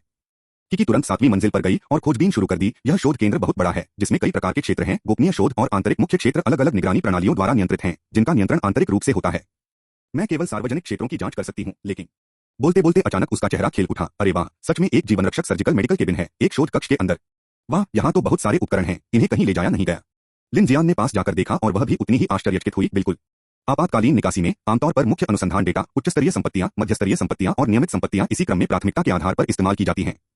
हालांकि जीवन रक्षक सर्जिकल मेडिकल केबिन महंगा है, लेकिन इतने बड़े संगठन के लिए इसे ज्यादा से ज्यादा मध्यस्तरीय संपत्ति ही माना जाता है, इसलिए इसे न ले जाना कोई असामान्य बात नहीं है। डिंग जुनी ने कहा। शोधकर्ताओं का क्या होगा? शूकिन ने हैरानी से पूछा। डिंग जुनी ने अपना चश्मा ठीक करते हुए शांत भाव से कहा, कुछ गिने चुने वरिष्ठ अधिकारियों को छोड़कर, जिन्हें उच्च स्तरीय संपत्ति माना जा सकता है, बाकी सभी मध्यस्तर या उससे निचले स्तर के हैं, और यहाँ तक कि कुछ जैविक अनुसंधान विषयों को भी निकासी क्रम में कर्मियों से पहले प्राथमिकता दी जाती है। ठीक है, इस बारे में बात न करें। लिन शियान ने काली बंदूक निकाली और सभी से कहा, पानी बढ़ने से पहले 7वीं मंजिल पर चलते हैं और देखते हैं कि क्या हम उस मेडिकल केबिन को बाहर निकाल सकते हैं, फिर बाकी चीजों की तलाश करेंगे। उसने तुरंत लिफ्ट का बटन दबाया और वे पांचों भूमिगत क्षेत्र की ओर चल दिए। भूमिगत 7वीं मंजिल पर पहुंचते ही लिफ्ट के दरवाजे खुले और अंदर से कीटाणुनाशक की बहुत तेज गंध आई, जो अस्पतालों में आने वाली गंध से भी कहीं अधिक तेज थी। लिन जियान ने भौहें चढ़ाते हुए सावधानी बरतते हुए अन्य लोगों का नेतृत्व किया, जो धीरे धीरे लिफ्ट से बाहर निकले और पाया कि इस मंजिल में एक विशाल स्थान था, जो कई क्षेत्रों में विभाजित था। जीन विकास क्षेत्र, ऊतक पुनर्जनन इंजीनियरिंग क्षेत्र, कोशिका संवर्धन, आणविक आनुवंशिकी, जैव रसायन क्षेत्र। यह भूमिगत शहर संख्या 9 में स्थित जैविक अनुसंधान संस्थान से कहीं अधिक बड़ा है, लिन जियान ने गहरी आवाज में कहा। हवा का एक झोंका कई गलियारों से गुजरा और जमीन थोड़ी सी कांप उठी, जिससे बिखरे हुए शोध दस्तावेजों का एक गुच्छा हवा में उड़ने लगा। डिंग जुनी ने एक तस्वीर देखी, चश्मा ठीक करके उसका अवलोकन किया और फिर कहा, इस संस्थान का डार्क क्रिएचर्स पर शोध फेडरेशन के शोध से कहीं अधिक गहन है। यहाँ पर्याप्त मात्रा में डेटा उपलब्ध है, लेकिन मैं कुछ हद तक उलझन में हूँ। लिन जियान चलकर उसके पास गई और उसका हाथ पकड़कर उसे आगे ले जाने लगी। नीचे पानी बढ़ रहा है, चलो देखते हुए चलते रहें और सबसे पहले उस जीवन रक्षक सर्जिकल मेडिकल केबिन को ढूंढ लें। ओह। समूह तेजी से गलियारों से गुजरा। रास्ते में कई शोध कक्ष आए, जिनमें से अधिकतर पूरी तरह से सीलबंद थे। कुछ शोध कक्षों के दरवाजे विकिरणरोधी शीशे के बने थे, जिन्हें देखकर सभी के चेहरे पर एक गंभीर भाव उभर आया। जैसे जैसे वे आगे बढ़ते गए, लिन जियान और अन्य लोगों के चेहरे और भी गंभीर होते गए और उनके सामने विशाल जैव रासायनिक अनुसंधान कक्ष दिखाई देने लगे। उच्च तीव्रता वाली पारदर्शी खिड़कियों के अंदर असंख्य विचित्र मानव अंग, मानवाकार राक्षस, ज़ॉम्बी और यहाँ तक कि कुछ पूरी तरह से समझ से परे जैविक संरचनाएं भी थीं। हालांकि ये मानक शोध कक्ष अच्छी रोशनी से जगमगाते और साफ सुथरे थे, फिर भी इनका दृश्य प्रभाव बहुत ही भयावह और डरावना था। ऐसा लगता है कि किंगशी कस्बे में हमें जो जुड़े हुए इंसान मिले, वे उनके प्रायोगिक उत्पाद थे, लिन जियान ने टिप्पणी की। इस समय डिंग जुनी बेहद उत्सुक था। अंदर के दृश्यों को ध्यान से देखते हुए गंभीर भाव से बोला, पहले फेडरेशन के एक कर्मचारी के रूप में डार्क क्रिएचर्स पर पूरी शोध प्रणाली अपने प्रारंभिक चरणों में थी। इस तरह का मानव उत्परिवर्तन, यहाँ तक कि अंगों का संलयन भी बिल्कुल असंभव था। बातचीत के दौरान समूह एक जैविक अनुसंधान क्षेत्र में पहुंचा, जहां सबसे बड़े अनुसंधान कक्षों में से एक का स्वचालित दरवाजा बंद था।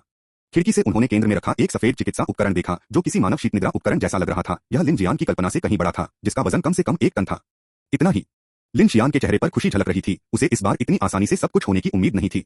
जब हुआ शियाओलिंग उसे पहले भूमिगत अनुसंधान केंद्र में ले गई थी, तो उसने सोचा था कि इस संस्थान के पास शायद ऐसे उपकरण होंगे, और उसने पहले योजना बनाई थी कि वह समझने का बहाना बनाकर ब्लूप्रिंट को स्कैन करेगा और फिर ट्रेन में ही खुद एक बना लेगा। हालांकि उस घातक खेल को देखने के बाद उसे एहसास हुआ कि यह संस्था एक पागल संगठन थी और उसे इस चीज के साथ बातचीत करने का मौका नहीं मिला था। फुफकार। अध्याय 264 अध्याय 231 जैव रासायनिक अनुसंधान परत 2। किकी ने झटपट मोबाइल टर्मिनल चालू किया और रिसर्च लैब का एक्सेस कंट्रोल अनलॉक हो गया। लिन जियान अंदर भागा और मैकेनिकल हार्ट से स्कैनिंग शुरू कर दी। स्कैन करने के बाद ही वह जीवन रक्षक शल्य चिकित्सा कक्ष की पूरी प्रणाली को समझ सका। यदि उपकरण अच्छी स्थिति में थे, तो वह उन्हें सीधे वापस ले जा सकता था, क्योंकि इमारत और किकी की मदद से उन्हें ले जाना मुश्किल नहीं होता, जिससे उन्हें बनाने की परेशानी से मुक्ति मिल जाती। मुझे लगभग 30 मिनट लग सकते हैं, लिन जियान ने दूसरों की ओर मुड़कर कहा। अन्य क्षेत्रों की तलाशी लो, सुरक्षित रहो, यहाँ असामान्य शरीर हो सकते हैं। समझ गया, किकी ने ताली बजाते हुए कहा। वैसे यहाँ काफी अच्छी चीजें हैं। अगर आप इन्हें सहन नहीं कर सकते, तो आप इन्हें खा भी सकते हैं।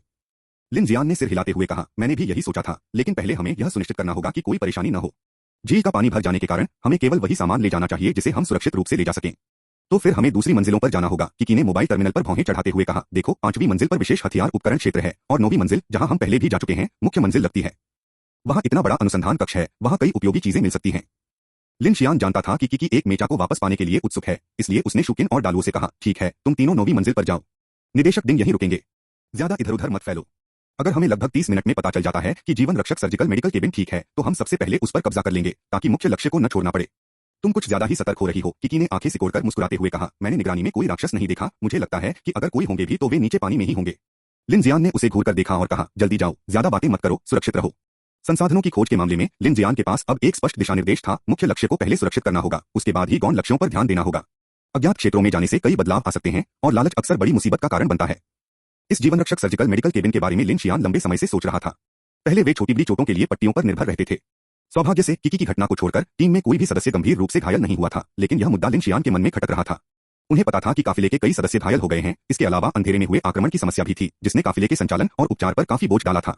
यह कोई मामूली समस्या नहीं है। अगर वे इस बात को मान लेते, तो शिक्षक चेन और मियाओ लू को घायलों की पट्टियां बांधने के लिए इधर उधर भागना नहीं पड़ता। ठीक है, तुम भी अपना ध्यान रखना। लिन जियान ने सिर हिलाया और तीनों को जाने की तैयारी करते हुए देखा। अचानक उसने डालुओ को पुकारा। डालुओ। अरे भाई शियान, क्या हालचाल है? डालुओ पीछे मुड़ी। लिन जियान ने कहा, 9वीं मंजिल पर हुआ शियाओलिंग का कार्यालय होना चाहिए, देखो कि क्या तुम भाई हुआ के लिए कुछ चाय वापस ले जा सकते हो। अच्छा ठीक है, डालुओ ने सिर हिलाया। उनके जाने के बाद लिन जियान ने मैकेनिकल हार्ट का उपयोग करके स्कैनिंग शुरू करने पर ध्यान केंद्रित किया। लक्ष्य को स्कैन किया जा रहा है, प्रति 15%। पीछे छूटकर डिंग जुनी चुपचाप गंभीर भाव से बिखरे हुए शोध सामग्री को लगातार उठाते हुए और उन्हें पलटते हुए व्यस्त होने लगा। वह हॉल गलियारों में बिखरे हुए टुकड़ों में और यहाँ तक कि श्रेडर में डाले गए टुकड़ों में भी दिलचस्पी लेती हुई प्रतीत हो रही थी। कुछ ही देर में उसने कई तरह की सामग्रियों का ढेर लगा दिया और उसका चेहरा और भी गंभीर होता चला गया। डिंग जुनी के चेहरे के भावों को देखकर लिन शियान ने एक बात गौर की। डायरेक्टर डिंग बहुत कम ही अतिरंजित भाव दिखाती थी। ट्रेन में ज़ॉम्बी और असामान्य शरीरों से घिरी होने पर भी वह शांत रही। इस बार उनके चेहरे पर गंभीरता बिल्कुल अलग थी। क्या हुआ निर्देशक डिंग, क्या आपको कुछ मिला? उसे इधर उधर टहलते देख लिन जियान ने पूछा। वह डिंग जुनी को इस उद्देश्य से यहाँ लाया था क्योंकि लिन जियान को संदेह था कि स्टेशन का चारा मारकर हुआ शियाओलिंग का काम हो सकता है, इसलिए वह संस्थान की जांच करना चाहता था कि क्या फाउंडेशन ने इस क्षेत्र में कोई शोध किया है। डिंग जुनी कुछ नहीं बोली। दस्तावेजों को पलटने की उसकी गति तेज हो गई, उसकी छाती तेजी से ऊपर नीचे होने लगी और आंखें झपकने लगीं। थोड़ी देर बाद उसने लिन शियान को आश्चर्य भरी निगाहों से देखा। अजीब बात है, मुझे इस बात पर आश्चर्य नहीं हुआ कि उन्होंने प्रयोगों के लिए जीवित विषयों का उपयोग किया, लेकिन जीएच ट्यूमर सेल कैटालिसिस परियोजना 10 साल पहले क्यों शुरू की गई थी? लिन जियान हैरान रह गई। तुम्हारा क्या मतलब है? जीएच ट्यूमर कोशिकाएं एक सामान्य मानव ऊतक हैं, जिन्हें सर्वनाश की घटना के बाद फेडरेशन द्वारा ज़ोंबी और महाशक्ति उपयोगकर्ताओं से निकाला गया था। यह वर्तमान में अंधकार में आक्रमण के दौरान जैविक ऊतक उत्परिवर्तन पर शोध की दिशाओं में से एक है। हमारे रात्रि प्रयोगों में हम सत्यापन डेटा प्राप्त करने के लिए जीवित प्रायोगिक शरीर को एक विशिष्ट तरीके से उत्प्रेरित करते हैं। लेकिन समस्या यह है कि डिंग जुनी ने कागज का एक कटा हुआ टुकड़ा उठाया और लिखा, जीएच ट्यूमर कोशिकाओं का उल्लेख करने वाली यह रिपोर्ट 2059 की है। लिन जियान की आंखें सिकुड़ गईं। आपका मतलब है कि फाउंडेशन ने 10 साल पहले रात्रि अनुसंधान शुरू किया था? डिंग जुनी ने सिर हिलाते हुए कहा, मुझे इस बारे में पक्का यकीन नहीं है। उसने अपने हाथ में पड़े फटे पुराने और टुकड़ों में जोड़े गए दस्तावेजों को देखा। उसकी आंखों में एक अजीब सा सदमा झलक रहा था। इस दस्तावेज की पूरी तस्वीर दिखाई नहीं दे रही है। हो सकता है कि तारीख में छपाई की कोई गलती हो गई हो। लिन जियान को अंदर ही अंदर बहुत बड़ा झटका लगा। क्या तारीख छापने में कोई गलती हुई है? शायद। लेकिन डिंग जुनी ने यह भी उल्लेख किया कि संस्था में कई परियोजनाएं फेडरेशन और फीनिक्स सोसाइटी से भी काफी आगे थीं, जिससे स्वाभाविक रूप से संदेह पैदा हुआ। एक फाउंडेशन संगठन के पास दुनिया के बचे हुए राष्ट्रों द्वारा गठित अंतिम बचाव संगठन की तुलना में अधिक वैज्ञानिक क्षमता कैसे हो सकती है? यह सचमुच अविश्वसनीय है। लेकिन उस जाल बिछाने वाले निशान को देखकर लिन जियान को बहुत संदेह हुआ। इस दृष्टिकोण से देखें तो क्या किसी ने इस प्रलयकारी घटना का पहले से अनुमान लगाया होगा? यह सोचकर लिन शियान की रीढ़ की हड्डी में सिहरन दौड़ गई। उसने ऊपर देखा और डिंग जुनी से निगाहें मिलाई। दोनों ने एक दूसरे की आंखों में अविश्वास का भाव देखा। वह जानता था कि डिंग जुनी भी अपनी भावनाओं का इस्तेमाल अपनी तर्कसंगत सोच को दबाने के लिए कर रही थी, भले ही उसमें भावनात्मक जीन मौजूद न हो। एक बात की पुष्टि की जा सकती है। डिंग जुनी ने अपने चश्मे उठाए और उस जैव रासायनिक अनुसंधान स्तर की ओर देखा जहां वे थे, और कहा, फाउंडेशन की वैज्ञानिक क्षमता फेडरेशन और फीनिक्स सोसाइटी से कम नहीं है, या शायद उन्होंने शुरू से ही सही अनुसंधान दिशा का चयन किया और संसाधनों का भरपूर उपयोग किया। लिन जियान ने उसकी ओर देखते हुए कहा, क्या तुम्हें अपनी कही बात पर यकीन है? हालांकि लिन जियान केवल कॉलेज स्तर पर था, ज्ञान के मामले में वह डिंग जुनी के मुकाबले कहीं नहीं ठहरता था। लेकिन वह यह भी जानता था कि कोई भी वैज्ञानिक शोध शुरू से सही नहीं होता। सिद्धांत से प्रयोग तक, प्रयोग से अनुप्रयोग तक, हर प्रक्रिया में अनगिनत बाधाएं आती हैं। आधुनिक वैज्ञानिक विकास एक सीमा तक पहुंच चुका है। किसी नए मनुष्य को शून्य से एक तक सीखने में लगभग 40 वर्ष लगते हैं, और कभी-कभार कोई प्रतिभाशाली व्यक्ति इस सीमा को थोड़ा आगे बढ़ा सकता है, लेकिन शेष 99% वैज्ञानिक शोधकर्ता अनगिनत प्रयोगों के माध्यम से सत्य की खोज जारी रखते हैं। शुरुआत से ही शोध की दिशा तय करने और उसमें भारी निवेश करने के केवल दो ही विकल्प हैं, जुआरी या धोखेबाज। डिंग जुनी ने उसे कोई जवाब नहीं दिया। अपने हाथ में मौजूद शोध दस्तावेजों पर सिर झुकाते हुए बोली, मुझे इन्हें वापस ले जाना होगा। ओह, और ये भी। ऐसा कहते हुए उसने जमीन पर बिखरे हुए विभिन्न दस्तावेजों को तेजी से इकट्ठा करना शुरू कर दिया। उनमें से संभावित रूप से उपयोगी जानकारी निकाली और उन्हें सावधानीपूर्वक एकत्र किया। स्कैन सफल रहा। वेचुआंग नंबर 1 जीवन रक्षक सर्जिकल मेडिकल केबिन का डिजाइन प्राप्त हुआ। शरीर की स्कैनिंग सफलतापूर्वक हो गई, कोई खराबी नहीं पाई गई। सामने स्क्रीन देखकर लिन जियान ने अपना ध्यान फिर से केंद्रित किया और थोड़ा आराम महसूस किया। उसने कम्युनिकेटर पर बटन दबाया, की दालुओ शुकिन, मेरा काम यहाँ खत्म हो गया है। आप लोगों का क्या हाल है? लिन जियान। उसी समय कम्युनिकेटर के माध्यम से किकी की हड़बड़ी भरी आवाज सुनाई दी, जल्दी करो, 9वीं मंजिल पर आओ, हमें कुछ अच्छा मिला। अध्याय 265, अध्याय 232, रहस्यमय पात्र। क्या मैंने पहले मेडिकल केबिन को वापस लाने के लिए नहीं कहा था? लिन शियान, जल्दी आओ, सच में कुछ बहुत अच्छी खबर है। किकी की आवाज में घबराहट झलक रही थी। यह सुनकर लिन जियान ने भौहें चढ़ाई, तुरंत ब्लैक गन को पकड़ा और डिंग जुनी को बुलाया, चलो 9वीं मंजिल की जांच करते हैं। डिंग जुनी दस्तावेजों का एक बंडल पकड़े हुए थोड़ी अनिच्छुक लग रही थी, लेकिन लिन जियान ने सीधे उसका हाथ पकड़ा और उसे अपने साथ खींच लिया। गलियारे से होते हुए रास्ते पर चलते हुए लिन जियान ने लिफ्ट का बटन दबाया और डिंग जुनी के साथ 9वीं मंजिल पर उतर गई। यह वही जगह थी जहां हुआ शियाओलिंग उसे पहले लाई थी, और लिन शियान को इसका लेआउट अच्छी तरह याद था। यह मंजिल असाधारण रूप से विशाल थी, बाकी मंजिलों से बिल्कुल अलग, यहाँ तक कि छत की ऊंचाई भी पिछली मंजिलों से 3 गुना थी। छत पर लगे किसी परावर्तक स्क्रीन जैसे पदार्थ की बदौलत नीले आसमान और सफेद बादल वास्तविक समय में दिखाई दे रहे थे। गलियारे में बनी नकली खिड़कियों में गगनचुंबी इमारतें और हरे भरे जंगल दिखाई दे रहे थे। यह डिजाइन संभवतः तनाव कम करने के लिए बनाया गया था, ताकि लंबे समय तक भूमिगत शोध करने वाले फाउंडेशन के सदस्य काम के दौरान बहुत अधिक दबाव महसूस न करें। लिन जियान डिंग जुनी को कई बड़े कार्यालय क्षेत्रों से होते हुए एक गलियारे में सीधे आगे ले गया, और जल्द ही उन्हें एक दरवाजे पर वह इमारत दिखाई दी जो उनका इंतजार कर रही थी। भाई जियान, क्या हो रहा है? लिन जियान ने पूछा। उसने कमरे में लगी पट्टिका पर एक नजर डाली जिस पर हुआ शियाओलिंग लिखा था, और समझ गया कि यह हुआ शियाओलिंग का कार्यालय होना चाहिए। इमारत ने उसके सिर को छुआ। मुझे यकीन नहीं है, आपको जाकर देखना चाहिए। बिना कुछ कहे लिन जियान ने दरवाजा धक्का देकर खोला और अंदर प्रवेश किया, जहां सबसे पहले उसे एक बड़ा अर्धवृत्ताकार कमरा दिखाई दिया। विशाल चौड़े खिड़कियां बाहर थीं, वही बड़ा शोध प्रवेश परिसर जिसे उसने और किकी ने पहले देखा था, अब पूरी तरह खाली था। कांच के कई ऊष्मायन पात्र टूटे हुए और खाली थे, यांत्रिक मरम्मत मंच वीरान पड़ा था, केवल कुछ महत्वहीन अनुसंधान उपकरण ही बचे थे। कैप्टन लिन, शुकिन की आवाज पीछे से आई, जिससे लिन शियान मुड़कर देखने लगा और उसने देखा कि किकी एक खुली गुप्त दीवार के पास हाथ बांधे उत्साह और जिज्ञासा से भरी खड़ी थी। उसने अपने बगल में लगे 2 मीटर व्यास वाले एक बड़े विस्फोटरोधी धातु के गुप्त द्वार की ओर इशारा करते हुए लिन शियान से कहा, अंदाजा लगाओ कि मुझे यह कैसे मिला। लिन जियान पास जाकर देखने लगी, क्या यह हुआ शियाओलिंग का सेफ हो सकता है? लेकिन यह तो बहुत बड़ा है। खैर, अंदर कोई न कोई रहस्य तो जरूर होगा, किकी ने कहा और टेलीकिनेसिस का उपयोग करके कमरे में रखी एक सजावटी मूर्ति को घुमाया, और तुरंत ही उसके पीछे की रहस्यमय दीवार फिर से बंद हो गई। देखो, क्या यह जादुई नहीं है? इसे खोलो, लिन शियान ने चमकती आंखों से कहा। जब किकी ने गुप्त दीवार को दोबारा खोला तो वह आगे बढ़ा, विस्फोटरोधी धातु के कोड द्वार पर अपना हाथ रखा और मैकेनिकल हार्ट को ढकने के लिए कहने लगा। थोड़ी देर बाद उसने अपनी भौहें सिकोड़ी और कहा, यह काफी जटिल है, यहाँ पीछे काफी जगह होनी चाहिए, सभी लोग सावधान रहें। यह सुनकर इमारत और शुकिन ने अपने हथियार निकाल लिए, त्रिकोणीय मुद्रा में खड़े हो गए और दरवाजे की ओर देखने लगे। क्लंक! धातु के बंद होने की एक ध्वनि गूंजी और लिन जियान ने धीरे से धातु के कोड वाले दरवाजे को खोला। खुलते ही पहले ही क्षण में बिजली का एक तेज प्रवाह अचानक गूंज उठा, जिससे त्वचा में झुनझुनी सी महसूस हुई। ध्यान से। वाह! किकी ने लिन शियान की जगह ली और टेलीकिनेसिस का उपयोग करके दरवाजा खोला। समूह जल्दी से पीछे हट गया और साथ ही अंदर की ओर देखने लगा तो उन्हें फर्श पर रोशनी से जगमगाता एक काला गलियारा दिखाई दिया, जो दूर स्थित एक कमरे की ओर बढ़ रहा था, जो रहस्यमय लाल रोशनी से चमक रहा था। लिन जियान बिना कुछ कहे अंदर चली गई, उसके पीछे पीछे किकी भी चली गई। जैसे ही उन्होंने गलियारे में कदम रखा, उन पर सन्नाटे का एक गहरा एहसास छा गया। फर्श बिल्कुल साफ था और यहाँ तक कि उनके कदमों की आवाज भी पल भर में गायब हो गई। ऐसा लग रहा था जैसे कमरे और गलियारे में किसी उच्च गुणवत्ता वाली ध्वनि अवशोषक सामग्री का इस्तेमाल किया गया हो। लिन शियान और किकी ने एक दूसरे की ओर देखा, फिर आगे देखने लगे। कुछ कदम चलने के बाद वे शांत लाल रोशनी से जगमगाते कमरे में पहुंचे और उनके चेहरे अचानक बदल गए। क्या बात है? किकी ने आश्चर्य से कहा। गुप्त खुले कमरे में एक गोलाकार धातु का आधार था, जिसके चारों ओर विभिन्न समचतुर्भुजाकार स्तंभ थे, जो सभी ऊपर की ओर अभिसरित हो रहे थे। धातु के आधार के ऊपर एक अत्यंत विचित्र उपकरण एक पतली धातु की भुजा द्वारा थामे हुए हवा में मंडरा रहा था, जबकि आसपास के समचतुर्भुजाकार स्तंभ मंद लाल रंग से चमक रहे थे। लिन जियान ने अपनी भौहें सिकोड़ी और देखा कि वह उपकरण एक छोटी सी उपचार कक्ष जैसा दिखता था, लगभग 1 मीटर ऊंचा, जिसका बेलनाकार पात्र अज्ञात सामग्री वाले लाल तरल से भरा हुआ था। यह एक विशेष रोकथाम उपकरण जैसा दिखता है, लेकिन कौन जानता है कि उस नली के अंदर क्या है? लिन जियान ने टिप्पणी की। कौन परवाह करता है, चलो इसे पकड़कर देखते हैं। किकी ने अपनी नाक सिकोड़ी और अपना हाथ ऊपर उठाकर हवा में तैर रही उस चीज को पकड़ लिया। लेकिन जैसे ही उसने करीब से देखने की उम्मीद की, जब नियंत्रण उपकरण पास आया, तो अचानक उसका चेहरा पीला पड़ गया, उसकी आंखें चौड़ी हो गईं, उसके हाथ में टेलीकिनेसिस की शक्ति झिलमिला उठी, जिससे उपकरण जमीन की ओर गिर गया। तेज नजरों से देखते हुए लिन जियान ने उसे पकड़ने के लिए आगे कदम बढ़ाया। धड़ाम! पावर आर्मर स्पाइन ने अस्थिरता महसूस करते हुए उसके हाथों से एक भारी बल उत्पन्न किया। तुरंत ही इसने स्वतः ही टॉर्क उत्पन्न किया, हाइड्रोलिक पावर ग्रुप में कंपन हुई और अंत में इसने दृढ़ता से वस्तु को पकड़ लिया। अध्याय 266 अध्याय 232 रहस्यमय कंटेनर 2। किकी ने हांफते हुए जल्दी से 2 कदम पीछे हटकर लिन जियान द्वारा पकड़े गए नियंत्रण उपकरण को आश्चर्य से देखा और कहा, कितना अजीब है, मुझे ऐसा क्यों लग रहा है कि मेरी महाशक्ति अचानक अस्थिर हो गई है। लिन जियान के माथे पर ठंडा पसीना आ रहा था। उसका आश्चर्य किकी से कम नहीं था, क्योंकि उसने भी इसे महसूस किया था। यह अनुभूति वैसी ही थी जैसी उसे रेन टाउन के रासायनिक कारखाने में डिंकिंग का सामना करते समय हुई थी। अगर उसके शरीर पर पावर आर्मर न होता, तो वह इस चीज को पकड़ भी नहीं पाता। सावधान रहो। लिन जियान ने अपने हाथ में बेलनाकार पात्र में मौजूद लाल तरल को गंभीरता से देखा। इसमें ऐसे पदार्थ हो सकते हैं जो दानव की नकल करने वाले विशालकाय जूं द्वारा छिड़के गए कोहरे के समान हो। यह सुनकर किकी ने भौहें चढ़ा ली और पीछे हटते हुए बोली, तो इसके अंदर यह सब रखा है? क्या इसे विशेष रूप से महाशक्तियों का उपयोग करने वालों को रोकने के लिए बनाया गया है? ऐसा लगता नहीं है। लिन जियान ने करीब से देखने के लिए आगे बढ़कर सोचा कि लाल तरल के अंदर कुछ तो है, लेकिन चाहे वह कितनी भी कोशिश कर ले, उसे कुछ भी दिखाई नहीं दिया। उसने उपकरण की संरचना की जांच करने की कोशिश की, यह देखने के लिए कि कहीं कोई स्विच तो नहीं है, लेकिन कुछ देर खोजने के बाद भी उसे कुछ नहीं मिला।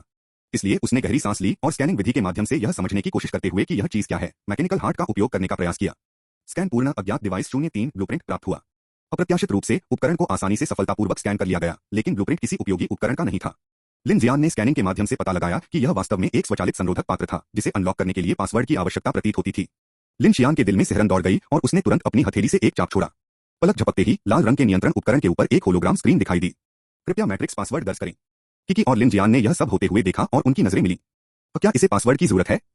क्या आपकी यांत्रिक महाशक्ति इसे अनलॉक नहीं कर सकती? लिन जियान ने भौहें चढ़ाई, अपने मैकेनिकल हार्ट को उसमें डुबोया और संरचना के भीतर अनलॉकर तत्व का तेजी से पता लगाया, फिर धीरे से उसे प्रेरित किया। अप्रत्याशित रूप से उनके सामने की होलोग्राफिक स्क्रीन अचानक झिलमिला उठी और उससे एक तीखी चीख निकली। चेतावनी, जबरदस्ती ताला खोलने से पुनः निलंबित तरल का आंतरिक विघटन हो जाएगा, जिससे संदूषण पदार्थ नष्ट हो जाएगा। लिन जियान अचंभित रह गया। पुनः निलंबित तरल, यह क्या हो रहा है? मुझे कैसे पता चलेगा? कि कई मीटर दूर जाकर राहत महसूस करने तक बार बार पीछे हटती रही। उसने लिन शियान के हाथ में मौजूद बड़े उपकरण को जटिल भाव से देखा और कहा, कितना अजीब है, इस फाउंडेशन में सब कुछ इतना अजीब है। लिन जियान ने पासवर्ड स्क्रीन पर एक नजर डाली और पाया कि यह 11 अंकों का संख्यात्मक प्रारूप था, जिससे वह तुरंत अभिभूत हो गया। इसे अनलॉक करना मुश्किल होगा। ची ची। लिन शियान खड़ा हो गया। हालांकि उसे थोड़ी कमजोरी महसूस हो रही थी, पर वह पूरी तरह से थका हुआ नहीं था। ऐसा लग रहा था कि कंटेनर की सुरक्षा के कारण अंदर रखी वस्तुओं का उन दोनों पर सीधा प्रभाव नहीं पड़ा।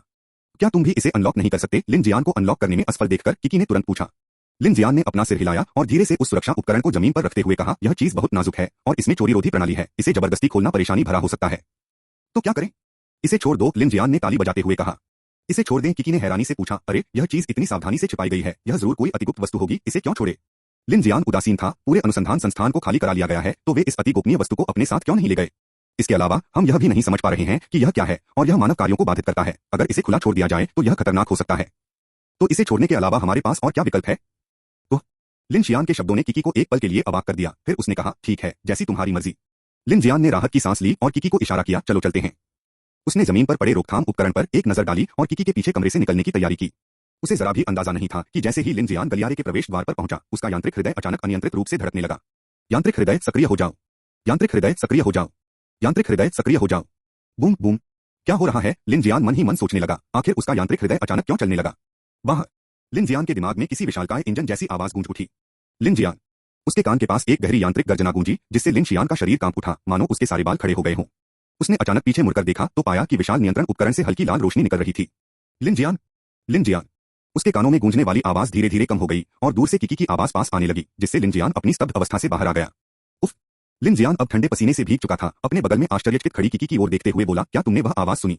किकी ने हैरानी से चारों ओर देखा और अजीब लहजे में बोली, ठीक ठीक, क्या सुना? मैं बाहर निकली और देखा कि तुम नहीं निकली थी। जब मैंने मुड़कर देखा तो तुम यहाँ अवाक खड़ी थी। मुझे लगा कि तुम्हारे साथ कुछ हो गया है। क्या तुमने अभी अभी वो तेज आवाज नहीं सुनी? लिन जियान ने भौहें चढ़ाते हुए कहा। क्या सुना?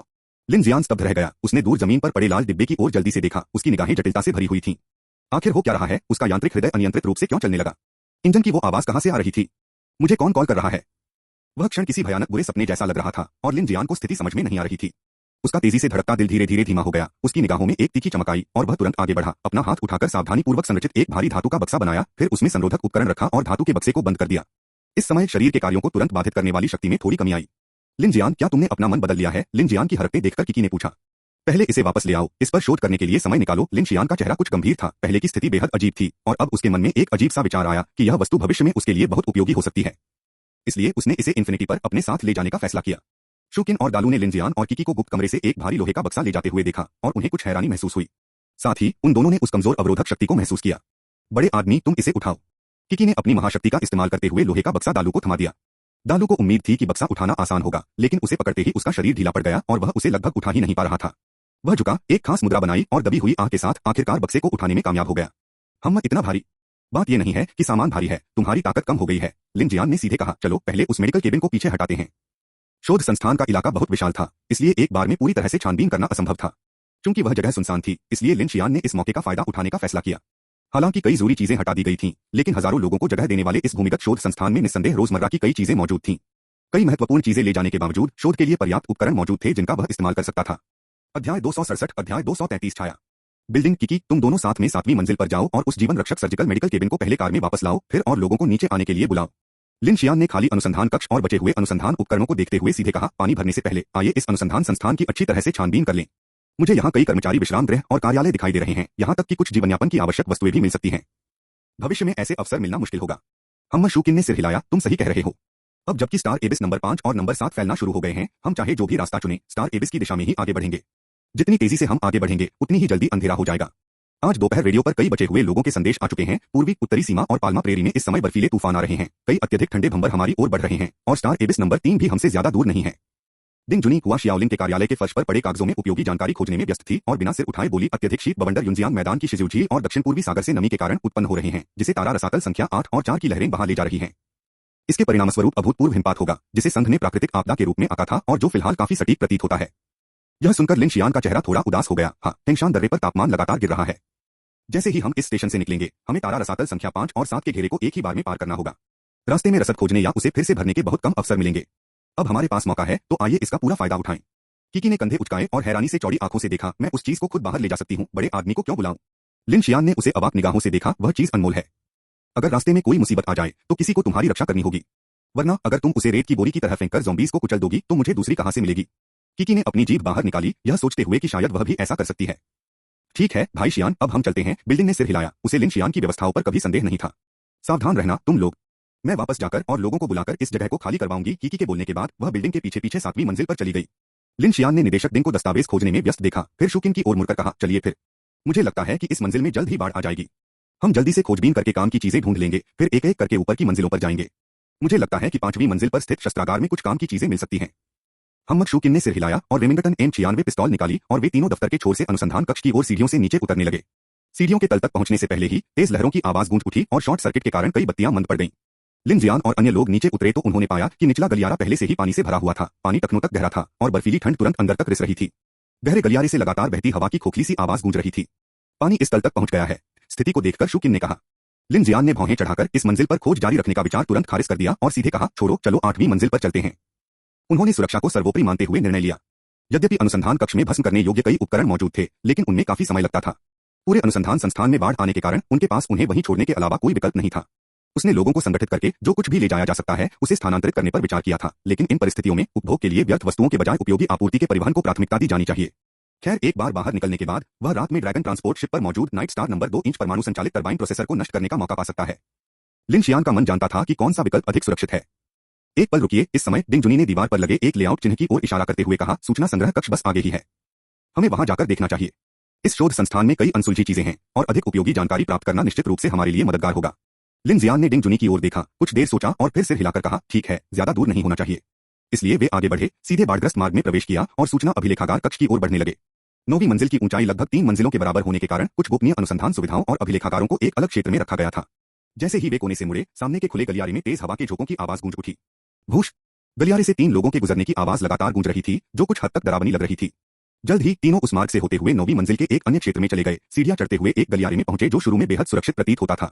वह जगह अभी तक बाढ़ से प्रभावित नहीं हुई थी। आगे एक सीधा गलियारा था जिसके बाहर एक बड़ा पीला दरवाजा था जिस पर प्रवेश नियंत्रण और सुरक्षा प्रणाली लगी हुई थी। ऐसा लगता है कि यह सूचना अभिलेखागार कक्ष है। दरअसल लिन शियान को ज्यादा उम्मीद नहीं थी क्योंकि आंतरिक नेटवर्क प्रणाली पूरी तरह से स्थानांतरित हो चुकी थी और अति गोपनीय सामग्री कागजी रूप में नहीं बची होगी। हालांकि चूंकि वे निदेशक डिंग को साथ लाए थे, इसलिए उन्हें उम्मीद थी कि शायद कुछ नई खोजें हो सकें। फिलहाल उसे पूरा शक था कि दोपहर में चारा डालने का काम इसी फाउंडेशन ने किया था जो संयोगवश फेडरेशन और फीनिक्स सोसाइटी के विभिन्न शोध क्षेत्रों में अग्रणी फाउंडेशन से मेल खाता था। हैरानी की बात यह थी कि ऐसा करते समय फीनिक्स सोसाइटी का प्रतीक चिन्ह क्यों छोड़ा गया। अध्याय 268 अध्याय 233 शैडो 2। शूकिन ने इलाके का जायजा लेते हुए कहा, इस क्षेत्र में एक सीढ़ी है। बाद में हम जिस रास्ते से आए थे उससे वापस आए बिना सीधे इसी सीढ़ी से 8वीं मंजिल पर जा सकते हैं। लिन जियान ने सिर हिलाया, अभिलेखागार कक्ष के दरवाजे की ओर बढ़ा और मैकेनिकल हार्ट को संचालित किया। मजबूती से बना दरवाजा उसने झट से खोल दिया। चरमराहट। दरवाजा खुला और सूचना संग्रह कक्ष की बत्तियां धीरे धीरे जलने लगीं। करीने से सजी सूचना अलमारियां मूल रूप से स्टोरेज मीडिया सर्वरों से भरी हुई थीं, लेकिन अब वे पूरी तरह से खाली थीं। केवल एक टर्मिनल सर्वर ही बेस की बुनियादी सेवा सुविधाओं को चलाने के लिए बचा था। लिन जियान अंदर गई, एक नजर डाली, आह भरी और बोली, जैसा कि उम्मीद थी, लेकिन ऐसा लगता है कि उनके पास खाली करने के लिए काफी समय था। ऐसा नहीं है कि वे किसी राक्षस के कारण घबराकर भागे हों। शूकिन ने सिर हिलाते हुए कहा, एक भी महत्वपूर्ण वस्तु गायब नहीं है और कोई हमला नहीं हुआ, इसलिए यह एक व्यवस्थित निकासी रही होगी। मेरा अनुमान है कि केवल बाढ़ग्रस्त निचले इलाके में ही कुछ दिक्कतें आई होंगी। और उनके परीक्षण स्थल, लिन जियान ने आगे कहा। इसी समय डिंग जुनी चलकर पास आया, लेकिन चुप रहा, सीधे कंट्रोल पैनल पर रखे कंप्यूटर की ओर बढ़ा और बिना कुछ बोले टाइप करने लगा। बड़े संगठनों में आमतौर पर आपातकालीन नियंत्रण के बहुत सख्त उपाय होते हैं। उदाहरण के लिए आग, एंथ्रेक्स या हवाई हमलों के कारण आपातकालीन निकासी के लिए व्यापक सूचना कवरेज की आवश्यकता होती है ताकि विशेष पदों और कार्यक्षेत्रों में तैनात सभी कर्मियों को सूचित किया जा सके। इसलिए इस प्रकार की निकासी के लिए आंतरिक संचार, इंट्रानेट ईमेल, क्षेत्रीय प्रसारण और अलार्म लाइट के अलावा कर्मियों के बीच संचार श्रृंखला भी महत्वपूर्ण होती है। मूलभूत प्रणालियों को भी यह जानकारी प्राप्त होती है और निकासी के लिए ये प्रणालियां ऑफलाइन नहीं होती हैं क्योंकि वे सर्किट, एक्सेस कंट्रोल और वायु जैसे मूलभूत जीवन रक्षक प्रणालियों को नियंत्रित करती हैं। इसलिए इस टर्मिनल को भी खाली करने का नोटिस मिल गया होगा। Tap tap tap. डिंग जुनी ने बड़ी कुशलता से अंतिम बटन दबाए और तुरंत ही कंट्रोल पैनल पर लगे कंप्यूटर पर एक लाल रंग का लॉग संदेश दिखाई दिया। जैसा कि उसने कहा था, यह वास्तव में पूरी पाइपलाइन खाली करने का नोटिस था। लिन शियान का चेहरा बदल गया। उसे उम्मीद नहीं थी कि डायरेक्टर डिंग कंप्यूटर के भी माहिर हैं। वह जल्दी से शूकिन के साथ वहां गया और डिस्प्ले पर दिख रही जानकारी देखकर वे चौंक गए। आपातकालीन निकासी स्तर 5।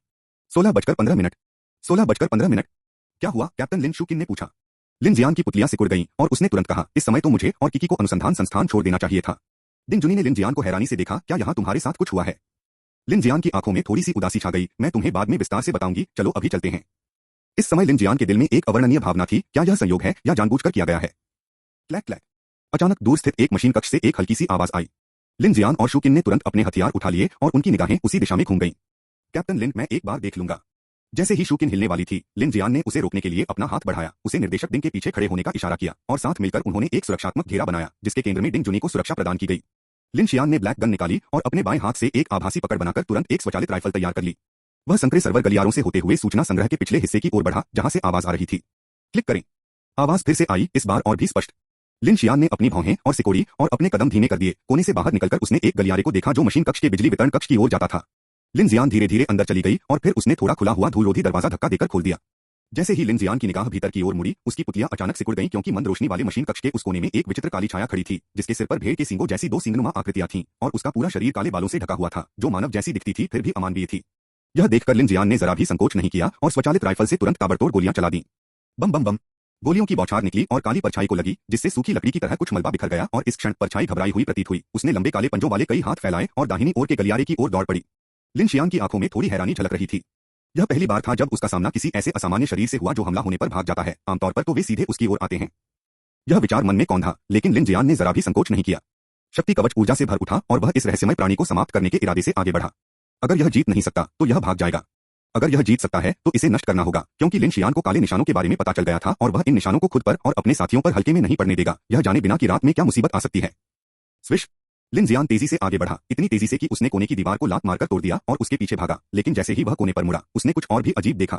पहले कोने के सामने मशीन कक्ष में एक बंद रास्ता था जहां जाने का कोई रास्ता नहीं था, फिर भी काली छाया दीवार से चिपकी हुई थी। उसका पूरा शरीर सिकुड़ता जा रहा था मानो वह किसी छेद में पीछे हट रही हो। तेज प्रतिक्रिया के साथ लिन जियान ने तुरंत काली बंदूक को पकड़ लिया और अपनी पूरी ताकत से उसे बाहर फेंक दिया। भनभनाहट। पावर आर्मर के माइक्रो कंप्यूटर ने ब्लैक गन के उड़ान इंजन को नियंत्रित किया जिससे हवा में ही उसकी गति दूसरी बार बढ़ गई। तेज सीटी की आवाज के साथ ब्लैक गन सीधे बाहर निकली और काली परछाई के धड़ के बचे हुए हिस्से को भेद डाला। Swish swish swish. काली बंदूक एक कोण पर दीवार में घुस गई जिससे लकड़ी के बहुत सारे टुकड़े बाहर निकल आए। गड़गड़ाहट। तभी एक काली परछाई की मेंढक जैसी कर्कश आवाज सुनाई दी, फिर वह तेजी से एक संकरे वेंटिलेशन डक्ट में घुस गई। उसके काले पंजे डक्ट की धातु की दीवार को खरोंचते हुए एक कर्कश आवाज पैदा कर रहे थे और जल्द ही गायब हो गई। लानत है। लिन जियान तेजी से आगे बढ़ा और ब्लैक गन को उठाने के लिए हाथ बढ़ाया, लेकिन उसने देखा कि वेंट का छेद मुश्किल से हथेली के आकार का था और वह अजीब प्राणी सचमुच एक ऑक्टोपस की तरह उसमें घुस गया था। कैप्टन लिन शूकिन डिंग जुनी के साथ अंदर आई और उनकी रक्षा करते हुए बोली, क्या वह भाग निकला? लिन जियान ने सिर हिलाया, अपने हाथ में काली बंदूक का वजन किया, फिर बंदूक की नोक से कुछ काला मलबा निकाला और तुरंत भौहें चढ़ा ली। गीला। सावधान रहें, यह पानी से संबंधित कोई चीज हो सकती है। लिन शियान ने ऊपर देखा तो पाया कि डिंग जुनी उत्साह से लाल चेहरे, तेजी से धड़कते सीने और चमकती आंखों के साथ अंदर आ गया था। लिन शियान ने खुद को रोक नहीं पाया और पूछा, तुम्हें क्या हुआ है? कुछ नहीं, मेरी चिंता मत करो, यह जगह वाकई बहुत खतरनाक है। लिन जियान ने अपना माथा मलने से खुद को नहीं रोका। यह महिला इसे खतरनाक क्यों कहती है, लेकिन खुद इतनी रोमांचित और उत्साहित क्यों दिखती है? उसके बगल में बैठी शूकिन हैरान थी। लिन जियान ने जल्दी से कहा, चलो चलते हैं, हम 8वीं मंजिल की जांच करेंगे, जितना हो सके पानी वाले इलाकों से बचते हुए। ठीक है। वे तीनों सूचना संग्रह कक्ष से बाहर निकले, गलियारे से होते हुए क्षेत्र के निकास द्वार तक गए और जब वे गलियारे से बाहर आए तो उन्होंने महसूस किया कि बाहर एक विशाल मशीन असेंबली कार्यशाला थी, जिसमें ऊंची छत वाले यांत्रिक रैक थे। कार्यशाला के सामने एक हैंगर लिफ्ट थी, अब पूरा हैंगर पानी में डूबा हुआ था और सीढ़ी एक सीधे गलियारे के अंतिम छोर पर थी। कैप्टन लिन, जल्दी देखो, शूकिन ने अचानक लिन जियान को चिल्लाकर कहा। लिन जियान ने उस दिशा में देखा जिधर शूकिन ने इशारा किया था। उसका चेहरा अचानक बदल गया क्योंकि डूबे हुए हैंगर के गहरे पानी में एक विशाल गहरे हरे रंग के मेचा का ऊपरी आधा हिस्सा पानी के ऊपर दिखाई दे रहा था। उसका पावर कोर बंद था और उसकी युद्धक भुजा पानी में लटक रही थी। T8Z fire god military assault model. Lin Jian ने इसे देखते ही विस्मित होकर कहा। अध्याय 269, अध्याय 234 अग्नि देवता मेचा। यह तो बहुत बड़ा है, शूकिन ने इस क्षण कहा। मैंने हवाई अड्डे पर आयरन गार्ड ब्रिगेड के पास ऐसा ही एक देखा था और उसकी मारक क्षमता बेहद शक्तिशाली थी। यह T7 है, लिन जियान ने तनाव भरे भाव से कहा। यह T8Z फायर गॉड सर्वनाश से पहले का नवीनतम घेराबंदी मॉडल है और अंतरतारकीय सेना के पास इसकी केवल कुछ ही इकाइयां हैं। मुझे उम्मीद नहीं थी कि किसी संस्था के पास इतना बड़ा खिलौना होगा। न सिर्फ उनके पास यह है, बल्कि ऐसा लगता है कि यहाँ काफी सारे हैं। डिंग जुनी ने पूरे हैंगर पर नजर घुमाते हुए कहा, यहाँ मेका रखरखाव प्लेटफॉर्म में 16 बड़े कक्ष हैं और वे सभी अभी खाली हैं। क्या यह वाला टूटा हुआ हो सकता है? लिन शियान का चेहरा तनावग्रस्त हो गया। वह पानी के किनारे कुछ कदम दौड़ा और फिर धड़ाम से उछलकर मेचा के ऊपर जा गिरा। फिर वह हैच के बुलेट प्रूफ पोर्टहोल के पास गया, उस पर जमी मिट्टी को साफ किया और तुरंत अंदर फाउंडेशन की वर्दी पहने एक डूबा हुआ शव देखा। ऐसा लगता है कि वह भाग नहीं पाया, शायद यह टूटा नहीं है। लिन जियान अब बेहद उत्साहित था। इतनी भागदौड़ के बाद आखिरकार उसे एक भारी भरकम रोबोट मिल ही गया। यह कहते हुए उसने मेचा के ऊपरी आधे हिस्से का और अधिक ध्यान से निरीक्षण किया। उसकी आंखों में उत्साह बढ़ता जा रहा था। पूरी तरह से सुसज्जित यह मशीन 17 टन वजनी थी और इसकी ऊंचाई 3 मीटर से अधिक थी। इसके दाहिने हाथ में 6000 राउंड वाली 3 बैरल वाली 30 मिमी फायर गॉड मशीन गन लगी थी। इसके बाएं हाथ में 75 मिमी की हवाई मुख्य तोप थी, जो प्रति मिनट 40 राउंड की दर से उच्च विस्फोटक ग्रेनेड, अर्धकवच भेदी विस्फोटक गोले और निर्देशित गोले दागने में सक्षम थी। इसके अलावा इसमें एक फ्लेम थ्रोवर और एक ग्रेनेड लॉन्चर भी था और टैंक के समान कवच होने के कारण यह घेराबंदी के लिए एक आदर्श हथियार था। मैं पहले यह जांच करूंगा कि यह चीज क्षतिग्रस्त तो नहीं है, फिर इसे वापस इन्फिनिटी तक पहुंचाने का तरीका ढूंढूंगा। लिन जियान ने ठंडे मेचा पर अपना हाथ दबाया, मैकेनिकल हार्ट को सक्रिय किया और तुरंत स्कैनिंग शुरू करने की तैयारी की। लिन शियान, क्या मैं इस तल पर अन्य स्थानों की जांच कर सकता हूं? लिन शियान को स्कैनिंग शुरू करने ही वाला देखकर डिंग जुनी ने अपने हाथ में दस्तावेजों का ढेर उठाया और कहा, जाने से पहले मैं और उपयोगी जानकारी इकट्ठा करना चाहता हूं। लिन शियान ने पहले तो मना करना चाहा, क्योंकि उनका सामना अभी अभी एक अज्ञात असामान्य शरीर से हुआ था और उसे डर था कि डिंग जुनी के साथ कोई दुर्घटना हो सकती है। लेकिन डिंग जुनी के गंभीर चेहरे को देखकर और यह जानते हुए कि ये बातें उसके लिए महत्वपूर्ण हैं, उसने शूकिन से कहा, तुम जा सकती हो, साथ चलो, लेकिन ज्यादा दूर मत जाना। अपनी बात खत्म करने के बाद उसने कम्युनिकेटर दबाया और कहा, 7वीं मंजिल पर संचार की दूरी अपेक्षाकृत अधिक थी, लेकिन इस मंजिल पर यह बहुत बाधित है, या तो असामान्य शरीर की काली शक्ति के कारण या पानी के कारण, इसलिए सावधान रहें। शूकिन ने सिर हिलाते हुए कहा, चिंता मत करो कैप्टन लिन, मैं डायरेक्टर डिंग के साथ रहूंगी। फिर लिन जियान ने डिंग जुनी को इशारे से सिर हिलाया और फिर दोनों पानी के किनारे किनारे हैंगर को पार करते हुए 9वीं मंजिल के अन्य क्षेत्रों की ओर चल दिए। यह तल संस्था का मुख्य कार्यक्षेत्र था, जो अन्य तलों की तुलना में अधिक उपयोगी संसाधन प्रदान करने में सक्षम था, और यह बात लिन जियान के विचार में थी। डिंग जुनी और उनके साथियों को रवाना होते देख लिन जियान ने समय बर्बाद नहीं किया और तुरंत मेचा स्कैनिंग शुरू कर दी। स्कैनिंग 1%। भनभनाहट। मैकेनिकल हार्ट चालू हो गया और जैसे ही उसका दिमाग मेका में समा गया, लिन जियान को तुरंत स्पष्टता का अनुभव हुआ, ठीक वैसा ही एहसास जैसा उसे अपने ऊपर मौजूद पावर आर्मर को स्कैन करते समय हुआ था। मेचा के कवच के नीचे कसकर पैक किए गए यांत्रिक संचरण डिजाइन, पीछे का पावर कोर नियंत्रण प्रणाली, पैरों पर जायरोस्कोपिक स्टेबलाइजर, ऊपरी पैरों पर हाइड्रोलिक पावर डिस्ट्रीब्यूटर, घुटने के जोड़ों पर उच्च संवेदनशीलता टॉर्क ड्राइव और मांसपेशी इकाइयों में इंजन समूह। ये सभी चीजें लिन जियान के दिल को लगातार उत्तेजित करती थीं, जिससे औद्योगिक डिजाइन की शक्ति की सुंदरता का एहसास होता था। अगर वह इस चीज को वापस ला पाता है तो यह वाहन में एक और घातक हथियार जोड़ देगा और एक बार G3 इलेक्ट्रोमैग्नेटिक रेलगन के पूरा हो जाने के बाद इन्फिनिटी की मारक क्षमता एक बिल्कुल नए स्तर पर पहुंच जाएगी। ओह हाँ, मैं लगभग भूल ही गया था। लिन जियान इतना उत्साहित था कि उसे अचानक कुछ याद आया और उसने तुरंत अपने बाएं हाथ पर स्थित अनुसंधान और विकास केंद्र खोल दिया। धिक्कार है, स्नाइपर राइफल का ब्लूप्रिंट 2 घंटे से अधिक समय से सफलतापूर्वक अपग्रेड हो रहा है। अपने सामने लगी लाइट स्क्रीन को देखते हुए लिन जियान को एक महत्वपूर्ण बात याद आई। ऐसा लगता है कि उस काले कनखजूरे से लड़ते समय मैंने अनुसंधान और विकास केंद्र से मिली चेतावनियों को नजरअंदाज कर दिया था। बधाई हो, आपने meteor 3 heavy sniper rifle blueprint प्राप्त कर ली है। वाह, ये तो बहुत ही उच्च स्तरीय चीज है। मेटियोर 3 एक उच्च स्तरीय उपकरण है जिसका उपयोग अंतरतारकीय सेना के विशेष लड़ाकू बलों द्वारा किया जाता है। इसकी पूरी राइफल बॉडी विशेष मिश्र धातु से बनी है, जो इसे न केवल हल्का बनाती है बल्कि एक बुद्धिमान रिकॉइल रिडक्शन सिस्टम से भी लैस है, जिससे बढ़ी हुई मारक क्षमता के तहत गतिशीलता और स्थिरता में काफी सुधार होता है। इसमें तो एक सहायक प्रणाली भी है। अगर मैं इसे टीचर चेन को दे दूं और फिर उनके लिए एक पावर आर्मर बना दूं तो वाह।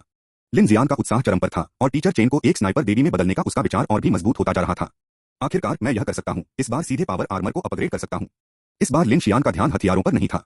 डिंग किंग से टीआरपी चौथी पीढ़ी का औद्योगिक प्रकार का एक्टिव एक्सोस्केलेटन पावर आर्मर प्राप्त करने के बाद उसने इस पावर आर्मर के आधार पर इसे अपग्रेड और मॉडिफाई करने का फैसला किया। एक बार वापस आकर इलेक्ट्रोमैग्नेटिक रेलगन सिस्टम पूरा करने के बाद वह मुख्य टीम के सदस्यों के लिए पावर आर्मर बनाना शुरू करेगा ताकि सभी की युद्ध क्षमता को बढ़ाया जा सके। लिन जियान ने पावर आर्मर का ब्लूप्रिंट सीधे अनुसंधान और विकास केंद्र में रख दिया और उसी क्षण केंद्र से पीली रोशनी निकलने लगी। इस ब्लूप्रिंट का स्तर अपेक्षाकृत उच्च है। वर्तमान यांत्रिक विनिर्माण स्तर 3 अनुसंधान समय में 25% की वृद्धि हुई है। इस उपकरण के अनुसंधान में लगा समय 13 दिन 20 घंटे। बिल्कुल जैसा मैंने सोचा था। लिन जियान का चेहरा थोड़ा गंभीर हो गया, लेकिन इस बार उन्होंने अपना शोध कार्य रद्द नहीं किया और आगे बढ़ाने का फैसला किया। यांत्रिक विनिर्माण 3/460/1000 अध्याय 270 अध्याय 234 अग्नि देवता मेचा 2। इस बार उन्होंने हेंगशान दर्रे पर बड़े पैमाने पर हथियार निर्माण किया और अनुसंधान संस्थान में हुआ शियाओलिंग के साथ परीक्षणों के दौरान अपनी असाधारण क्षमताओं का प्रदर्शन किया। अब उनका कौशल स्तर लगभग आधा हो चुका है और आगे उन्हें केवल इन्फिनिटी के लिए हथियार स्टेशन बनाने या और अधिक भारी हथियार बनाने पर ध्यान केंद्रित करने की आवश्यकता है। उस हु नाम के व्यक्ति की जांच की तैयारी करना, स्नोफील्ड में आवश्यक आपूर्ति के बदले में अधिक हथियार बनाना संभव होना चाहिए। लिन जियान ने मेचा स्कैन में प्रवेश करने पर ध्यान केंद्रित किया, साथ ही साथ अपने आसपास के वातावरण पर भी नजर रखी। शुकिन, तुम लोग कैसे हो? लिन जियान ने कम्युनिकेटर दबाया। कैप्टन लिन, कोई असामान्यता नहीं है, शुकिन ने जवाब दिया। शुकिन की आवाज सुनकर लिन शियान थोड़ा शांत हुआ।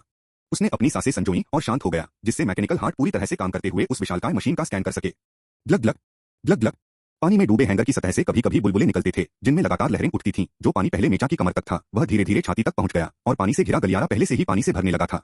लिन जियान ने बढ़ते पानी की गति को देखकर भौहें चढ़ाई और मन ही मन समय का हिसाब लगाते हुए समय समय पर कम्युनिकेटर का इस्तेमाल करके शुकिन से संपर्क किया। दस्तक दस्तक। तभी जिस गलियारे से वे अभी अभी गुजरे थे, उसमें अचानक कदमों की आहट सुनाई दी। लिन जियान का दिल तनावग्रस्त हो गया। उसकी निगाहें चारों ओर घूमी, लेकिन उसने एक परछाई को तेजी से गुजरते हुए देखा, जिस पर उसने जल्दी से पुकारा, कौन? कोई जवाब नहीं। लिन जियान ने ब्लैक गन उठाई, लेकिन उसका हाथ मेका से नहीं हटा और वह मैकेनिकल हार्ट स्कैन को संचालित करना जारी रखा। स्कैन प्रगति 55%। जब तक बिल्कुल जरूरी न हो, वह स्कैन की प्रक्रिया में आसानी से बाधा नहीं डालता था। शुकिन, क्या हुआ? कैप्टन लिन, शुकिन की आवाज कम्युनिकेटर से आई। क्या आप लोग आसपास हैं? हम अब एक कार्यालय क्षेत्र में हैं। यह सुनकर लिन जियान की आंखें सिकुड़ गईं। सावधान रहो, मुझे तुम्हारी ओर कुछ हलचल दिखाई दे रही है। ठीक है। लिन शियान की चेतावनी सुनते ही शुकिन की आवाज तुरंत सख्त हो गई। Knock knock knock. कदमों की एक और आवाज सुनाई दी, इस बार और करीब से। वाह! लिन जियान ने ब्लैक गन के चुंबकीय नियंत्रण इंजन को सक्रिय किया और आगे गलियारे की पानी से भीगी हुई गहराई की ओर देखा। भनभनाहट। इसी क्षण बत्तियां अचानक टिमटिमा उठीं, जिससे पूरा स्थान एक पल के लिए अंधेरे में डूब गया। जब बिजली वापस आई तो अचानक लिन जियान की नजरों के सामने एक आकृति दिखाई दी। किकी, जब तुम आए। किकी गलियारे के बीच में खड़ी होकर लिन जियान को तेजी से पास आते हुए देख रही थी। फिर उसने अविश्वास भरी हरकत करते हुए उसके सामने एक एक करके अपने सारे कपड़े उतार दिए। कुछ ही देर में एक गोरी लड़की का नग्न शरीर पूरी तरह से दिखाई देने लगा। यह देखकर लिन जियान ने तुरंत भौहें चढ़ा लीं। उसे इस विचित्र व्यवहार में कुछ गड़बड़ महसूस हुई। उसे रेन टाउन की घटना याद आ गई। उसने तुरंत काली बंदूक उठाई और ठंडे स्वर में पूछा, तुम कौन हो? मैं हूं, तुम क्या कर रहे हो? लिन जियान को काली बंदूक उठाते देख किकी का चेहरा अजीबोगरीब हो गया। फिर भी वह रुकी नहीं, बल्कि सीधे पानी में उतर गई और उसकी ओर तैरने लगी। लिन जियान को खतरे का आभास हुआ। वह स्पष्ट रूप से जानता था कि यह किकी असामान्य थी, फिर भी उसने वास्तव में बात की, जिससे वह हिचकिचा गया। रुको, वह चिल्लाया। फिर भी किकी रुकी नहीं। मुस्कुराते हुए वह लिन जियान की ओर तैरने लगी। उसका सफेद शरीर लहरों को खूबसूरती से चीरता हुआ भूमिगत अनुसंधान प्रयोगशाला के ब्लैक वाटर हैंगर में बेहद रहस्यमय लग रहा था। लिन शियान ने काली बंदूक को कसकर पकड़ लिया और दांत भींच लिए। उसे नहीं पता था कि यह भ्रम था या किकी पागल हो गई थी, लेकिन उसका अवचेतन मन उसे कड़ी चेतावनी दे रहा था। यह सही नहीं है। मैं हूं, मुझे मत मारो, किकी ने उस पर चिल्लाते हुए कहा। किकी को करीब आते देख लिन जियान का दिल तेजी से धड़कने लगा और उसके माथे पर ठंडा पसीना आ गया। जैसे ही किकी मेचा के पास पहुंचने ही वाली थी, अचानक एक जोरदार गोली चलने की आवाज गूंज उठी। टकराना। अगले ही पल किकी की आकृति अचानक लिन जियान के सामने पानी से गायब हो गई और उसकी दृष्टि धीरे धीरे धुंधली होती चली गई। मेका के बगल में पानी में ऊतक और प्लाज्मा के छींटे फूट पड़े। लिन शियान ने ध्यान से देखने के लिए अपनी आंखें सिकोड़ी। उसने पहले जो किकी देखी थी वह कहाँ थी? पानी में एक भयानक सफेद मानवस दृश्य सिर के अलावा कुछ नहीं था, जिसके नीचे टूटे हुए तंतु बिखरे हुए थे। लिन जियान। इसी क्षण दूर से वह जानी पहचानी आवाज सुनाई दी। लिन शियान ने अचंभित होकर अपना सिर उठाया और सीधे गलियारे के अंत में किकी को देखा, जो लू चांगमियाओ और एक दर्जन से अधिक टीम सदस्यों सहित एक समूह का नेतृत्व कर रही थी। बीच में चेन सिक्सवान खड़ी थी। इस समय शिक्षिका चेन अपनी बंदूक उठाए हुए एक विशेष मुद्रा में खड़ी थी। आश्चर्यजनक रूप से उन्होंने भारी A-33 के एंटिम्पेरियल स्नाइपर राइफल उठा रखी थी, जिसके मुंह से नीले धुएं का एक हल्का सा गुबार निकल रहा था। टीचर चेन की छाती धीरे धीरे ऊपर नीचे हो रही थी जब उन्होंने बंदूक नीचे रखी और किकी के साथ दौड़ पड़ी। लिन जियान, क्या तुम ठीक हो? शिक्षक चेन ने पूछा। किकी सीधे पानी से उड़कर आई, भौहें चढ़ाकर पानी में पड़े अजीब शव को देखा, फिर लिन शियान की ओर देखकर बोली, तुम किस बात में खोए हुए हो? यह राक्षस तुम्हारे इतने करीब था, तुमने कोई प्रतिक्रिया क्यों नहीं दी? लिन जियान को होश आया और उसने उस मानवाकार राक्षस को अविश्वास भरी निगाहों से देखते हुए कहा, यह अजीब है। अभी कुछ देर पहले पता नहीं उसने क्या चाल चली, लेकिन मैंने तुम्हें कपड़े उतारते और मेरी तरफ तैरते हुए देखा, यहाँ तक कि तुम मुझसे बात भी कर रहे थे। क्या? किकी अविश्वास से कारा जालान जैसी आंखों से घूर रही थी और गुस्से से बोली, बकवास। यहाँ कपड़े उतारकर कौन तैरेगा? चेन सिक्सवान भी हैंगर के किनारे पर चली गई, पानी के माध्यम से लिन जियान को देखते हुए बोली, लेकिन जब मैं अभी निशाना साध रही थी तो मुझे इसमें कोई छलावरण नहीं दिखाई दिया। लिन जियान ने सिर हिलाते हुए कहा, मुझे पता है, इसीलिए मुझे लगता है कि यह एक ऐसी महाशक्ति हो सकती है जो मतिभ्रम पैदा करती है। महाशक्ति? जी हाँ। लिन जियान ने कम्युनिकेटर दबाया। शुकिन, आप और निदेशक डिंग जल्दी आइए, हमारे लोग यहाँ हैं। ठीक है, अभी। लिन शियान ने एक लंबी सांस छोड़ी और पानी में बिखरे हुए शव को देखते हुए कहा, पहले डायरेक्टर डिंग ने कहा था कि अगर कोई महाशक्ति उपयोगकर्ता असामान्य व्यक्ति में परिवर्तित हो जाता है तो उसके पास महाशक्तियां तो हो सकती हैं, लेकिन यह किसी प्रकार का असामान्य शरीर भी हो सकता है। हमें उसके आने का इंतजार करना चाहिए और उससे पूछना चाहिए।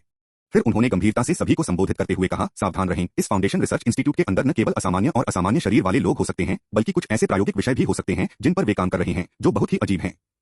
एक पल रुकिए। किकी सीधे लिन जियान के बगल में उतरी और उसे घूरते हुए बोली, अरे साफ साफ बताओ, क्या तुमने सच में मुझे कपड़े उतारते हुए देखा था? खांसी खांसी। लिन जियान ने उस छोटी लड़की की निगाहों से बचते हुए विषय बदलने के लिए जल्दी से चेन सिक्सवान की ओर देखा। शिक्षक चेन, आप यहाँ क्यों आए हैं? स्नाइपर राइफल को गले लगाते हुए चेन सिक्सवान ने लिन शियान से पूछताछ भरे लहजे में कहा। लू शिंगचेन ने कहा कि वह वाहन पर नजर रख रहा है, शाशा भी पीछे रह गई है और मैंने किकी से बहुत सारी आपूर्ति के परिवहन की जरूरत के बारे में सुना, इसलिए मैं भी साथ आ गया। मुझे उन सामग्रियों के बारे में पता है जिनकी हमें सबसे ज्यादा कमी है, इसलिए बेहतर यही होगा कि हम सब कुछ यूं ही वाहन में न भर लें। लिन जियान ने सिर हिलाया। वह जानती थी कि चेन सिक्सवान टीम की मदद के लिए आगे बढ़कर काम करना चाहती है, इसलिए उसने उसकी उम्मीदों पर पानी फेरने के बजाय रुककर कहा, बात समझ में आती है, तुम्हारी सोच बहुत ही गहन है। हे लिन, ठीक है छोटी बच्ची, इसे देखो। लिन जियान ने देखा कि किकी गुस्से से फटने वाली थी और उसने तुरंत अपना ध्यान दूसरी तरफ मोड़ लिया और अपने नीचे मौजूद मेचा की ओर इशारा किया।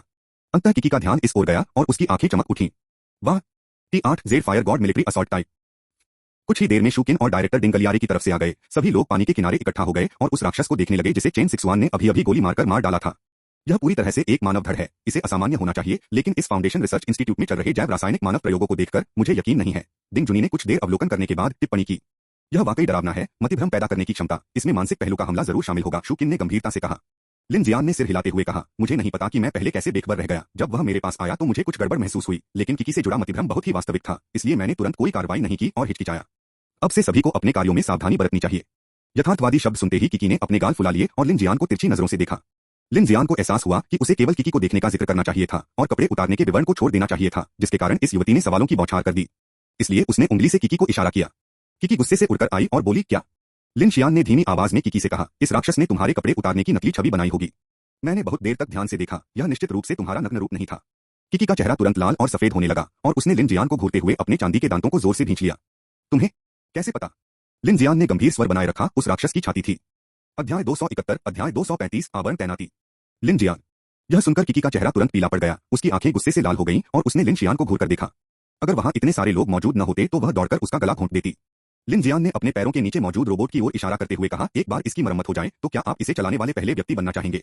उसे आश्चर्य हुआ जब यह सुनकर किकी की निगाहें एकदम साफ हो गईं। उसने गुस्से और उम्मीद के मिलेजुले भाव से उसकी ओर देखा और जल्दी से कहा, ध्यान रहे, यह तुमने कहा था।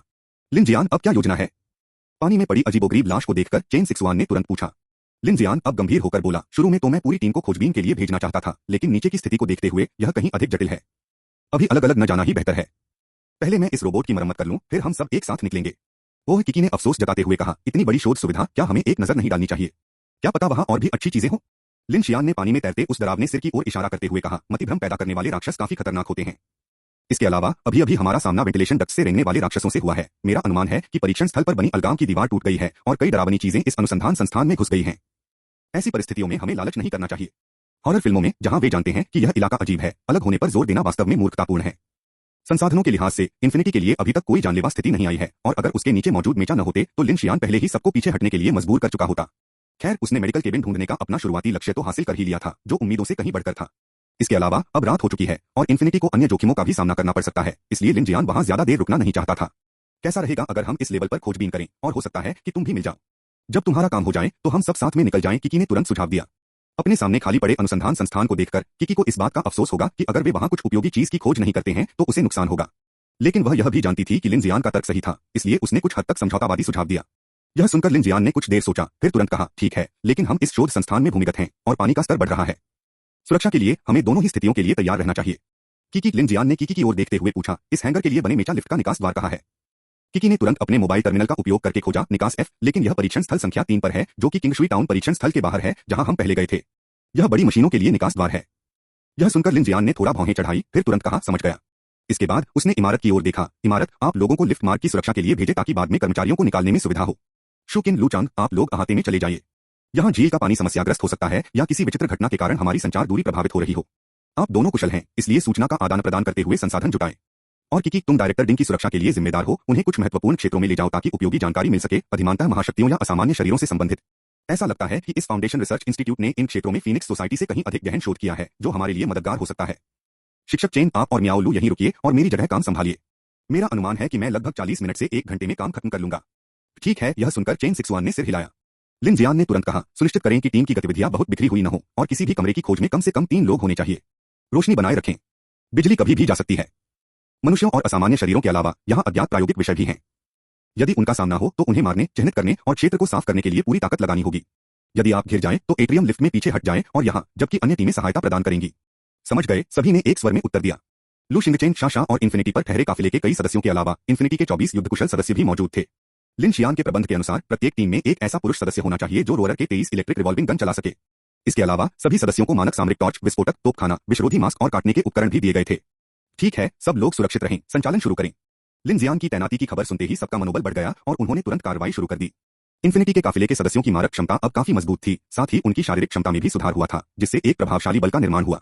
लिन शियान की स्पष्ट तैनाती और टीम समर्थन की जानकारी मिलते ही सभी ने तुरंत तत्परता दिखाई और अपनी टीमों को आगे बढ़ाना शुरू कर दिया।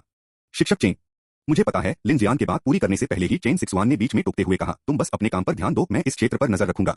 लिन जियान ने कुछ कहने की कोशिश की, लेकिन चेन सिक्सवान के गंभीर चेहरे को देखकर उसने अपने शब्द निगल लिए और उसे सिर हिलाकर कहा, ठीक है, सुरक्षित रहना। चेन सिक्सवान ने सिर हिलाया, गहरी सांस ली और तुरंत मियाओ लू और टीम के कुछ सदस्यों को निर्देश दिया, चलो यहाँ आसपास नजर रखें। बढ़ते पानी में क्या है, इस पर ध्यान दें। समझ गया।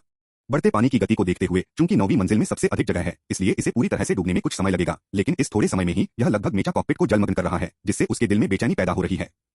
अध्याय 272, अध्याय 235 कवर परिनियोजन 2। स्कैनिंग प्रगति 60%। लोगों और शूकिन को साथ लेकर इमारत आंगन की ओर तेजी से बढ़ी। यहाँ की भूमिगत संरचना मधुमक्खी के छत्ते जैसी है, जिसमें बीच में एक नीचे की ओर जाने वाला मार्ग है। प्रत्येक तल को षटभुजाकार रूप में 6 अलग-अलग अनुसंधान क्षेत्रों में विभाजित किया गया है। परीक्षण, संचार दूरी। शूकिन ने हेडसेट कम्युनिकेटर दबाया। बहन किन संदेश प्राप्त हुआ, लेकिन हस्तक्षेप अब स्पष्ट रूप से दिखाई देने लगा है।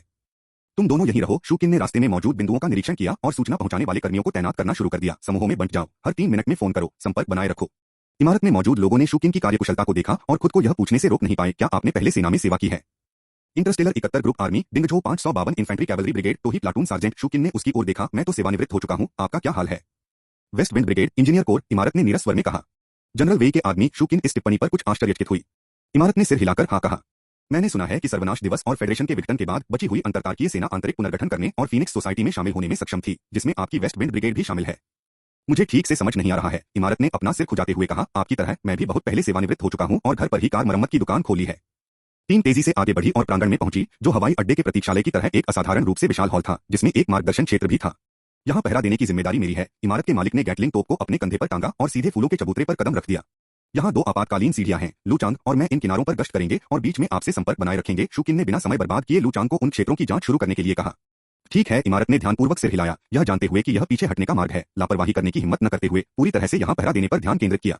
दूसरी ओर किकी और डिंग जुनी कई शोध क्षेत्रों की ओर तेजी से बढ़े। डिंग जुनी तेजी से कदम बढ़ा रहा था, जबकि किकी हवा में उड़ रही थी। डिंग जुनी ने किकी की ओर एक नजर डाली और चलते हुए कहा, जियाझो शहर छोड़ने के बाद तुम्हारी महाशक्ति में काफी वृद्धि हुई है। क्या ऐसा है? किकी ने बाहें मोड़ी और आगे उड़ने के लिए पीछे मुड़ी। मुझे ऐसा महसूस नहीं होता। एंजेल प्लान में उल्लिखित विकासवादी स्तरों में आत्मा के उतार चढ़ाव मूल्यों के उपयोग का कोई जिक्र नहीं है।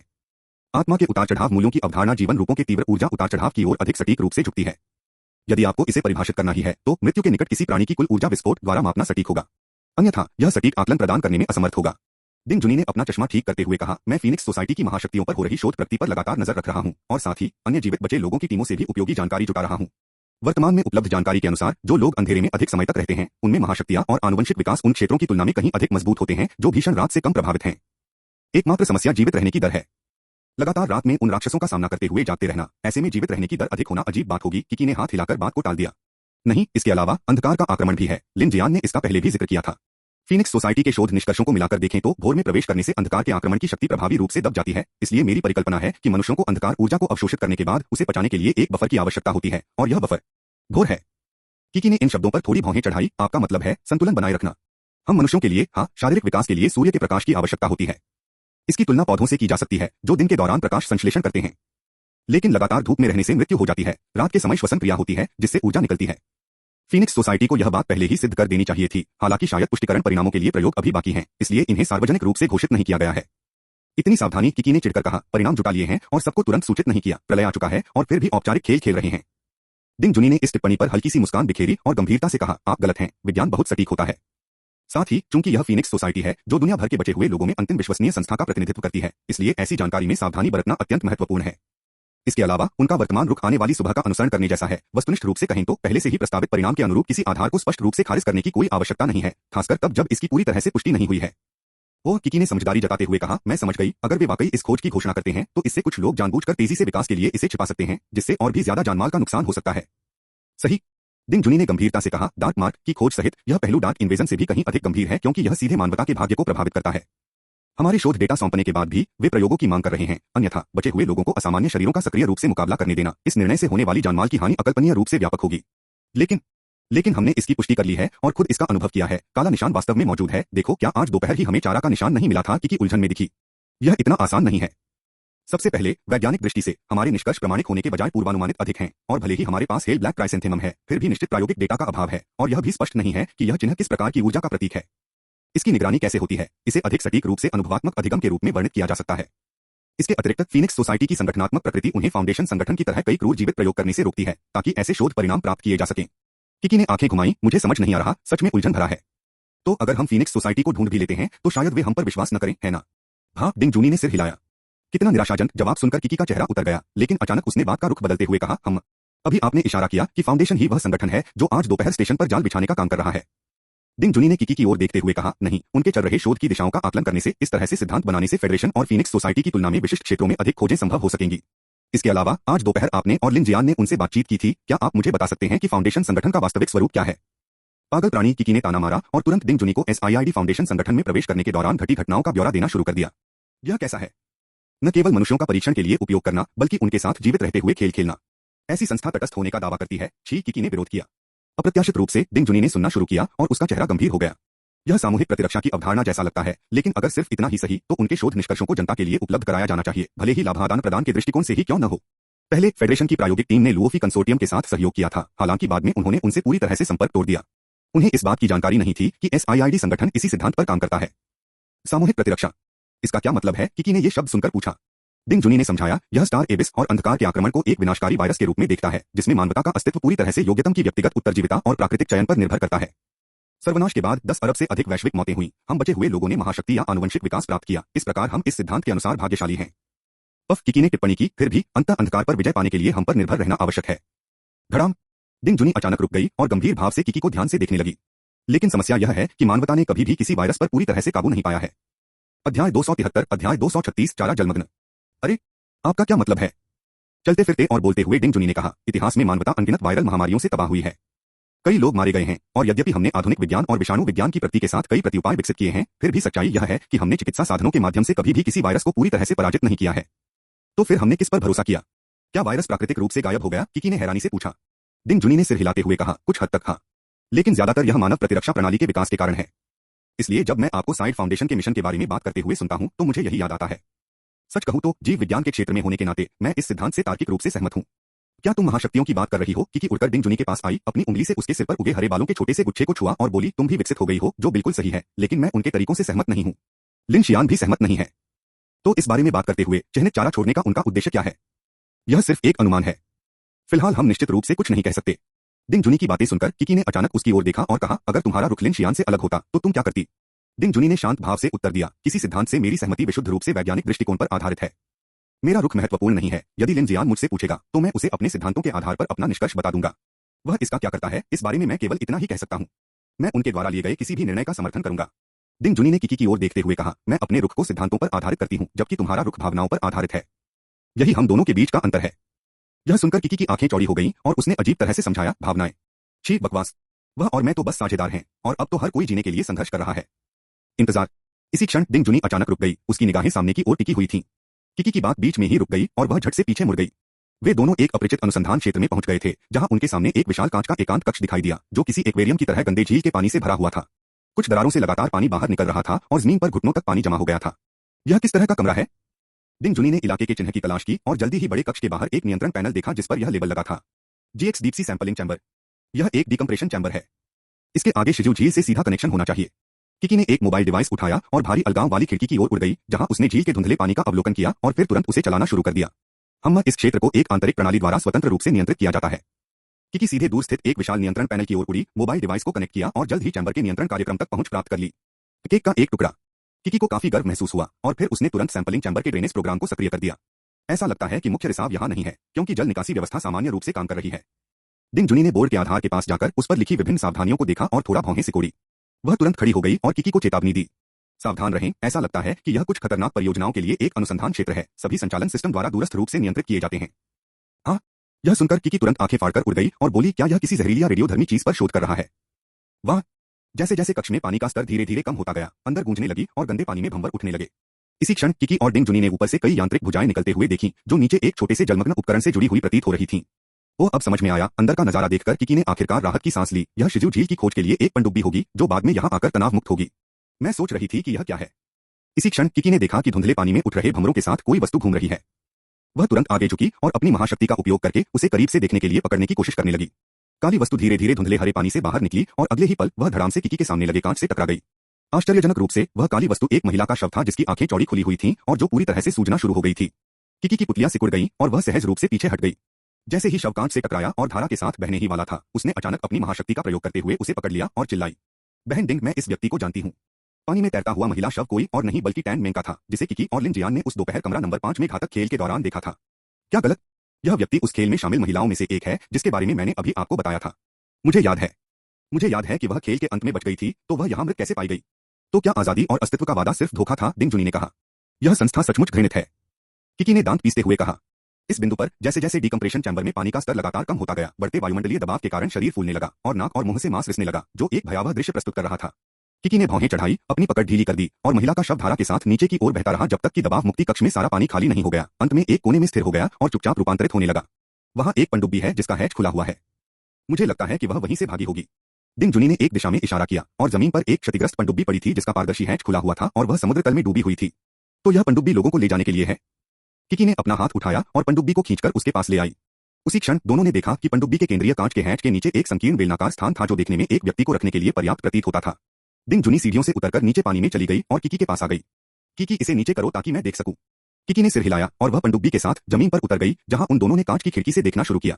डिंग जुनी ने अपना चश्मा ठीक किया। शांत भाव से उसने कहा, यह वास्तव में एक मानवरहित पनडुब्बी है। इसके अंदर का स्थान पायलट के लिए नहीं बल्कि किसी व्यक्ति को रखने के लिए है। देखो, उसने पनडुब्बी के अंदर इशारा करते हुए कहा, यहाँ कोई नियंत्रण केंद्र नहीं है। अंदर मौजूद व्यक्ति पूरी तरह से सुरक्षित है। किकी और करीब झुकी और तभी उसने पनडुब्बी की धातु की भीतरी दीवारों पर खून से सने नाखूनों के अनगिनत खरोंचों को देखा। क्या आपको पता है कि उस परियोजना में अंदर मौजूद लोगों के साथ क्या किया जा रहा था? किकी का चेहरा थोड़ा उदास हो गया और उसने कहा, क्या यह स्पष्ट नहीं है? बहन डिंग, सावधान रहो। फिर उसने अपनी महाशक्ति का उपयोग करके डिंग जुनी को उठाया और उसे सुरक्षित दूरी पर ले गई और तुरंत मानवरहित पनडुब्बी पर बल लगाया, जिससे दबाव रिलीज कक्ष का उच्च शक्ति वाला कांच टूट गया और पनडुब्बी को बाहर निकाल लिया गया। फिर उसने उसे अपने सामने लाया, कंट्रोल पैनल की स्थिति का पता लगाया, बाहरी धातु के आवरण को हटाया और एक मोबाइल टर्मिनल को उससे जोड़ा। इन मानवरहित प्रणालियों में हमेशा कार्य लॉग होते हैं। मुझे संदेह है कि वे इसे भी पूरी तरह से साफ कर देंगे। जैसा कि उसने अनुमान लगाया था, उसने जल्द ही अंदर से कार्य लॉग निकाल लिए। इसी क्षण किकी ने डिंग जुनी को, जिसे उसने हवा में पकड़ रखा था, अपने पास लाया और उलझन में कहा, ये कैसे अजीबोगरीब काम है? डिंग जुनी को हवा में उड़ने का एहसास थोड़ा असहज लगा, लेकिन कुछ देर बाद उसने खुद को संभाला और फिर उसे यह काफी रोमांचकारी लगा। उसने गौर से देखा और उसका चेहरा भी सिकुड़ गया।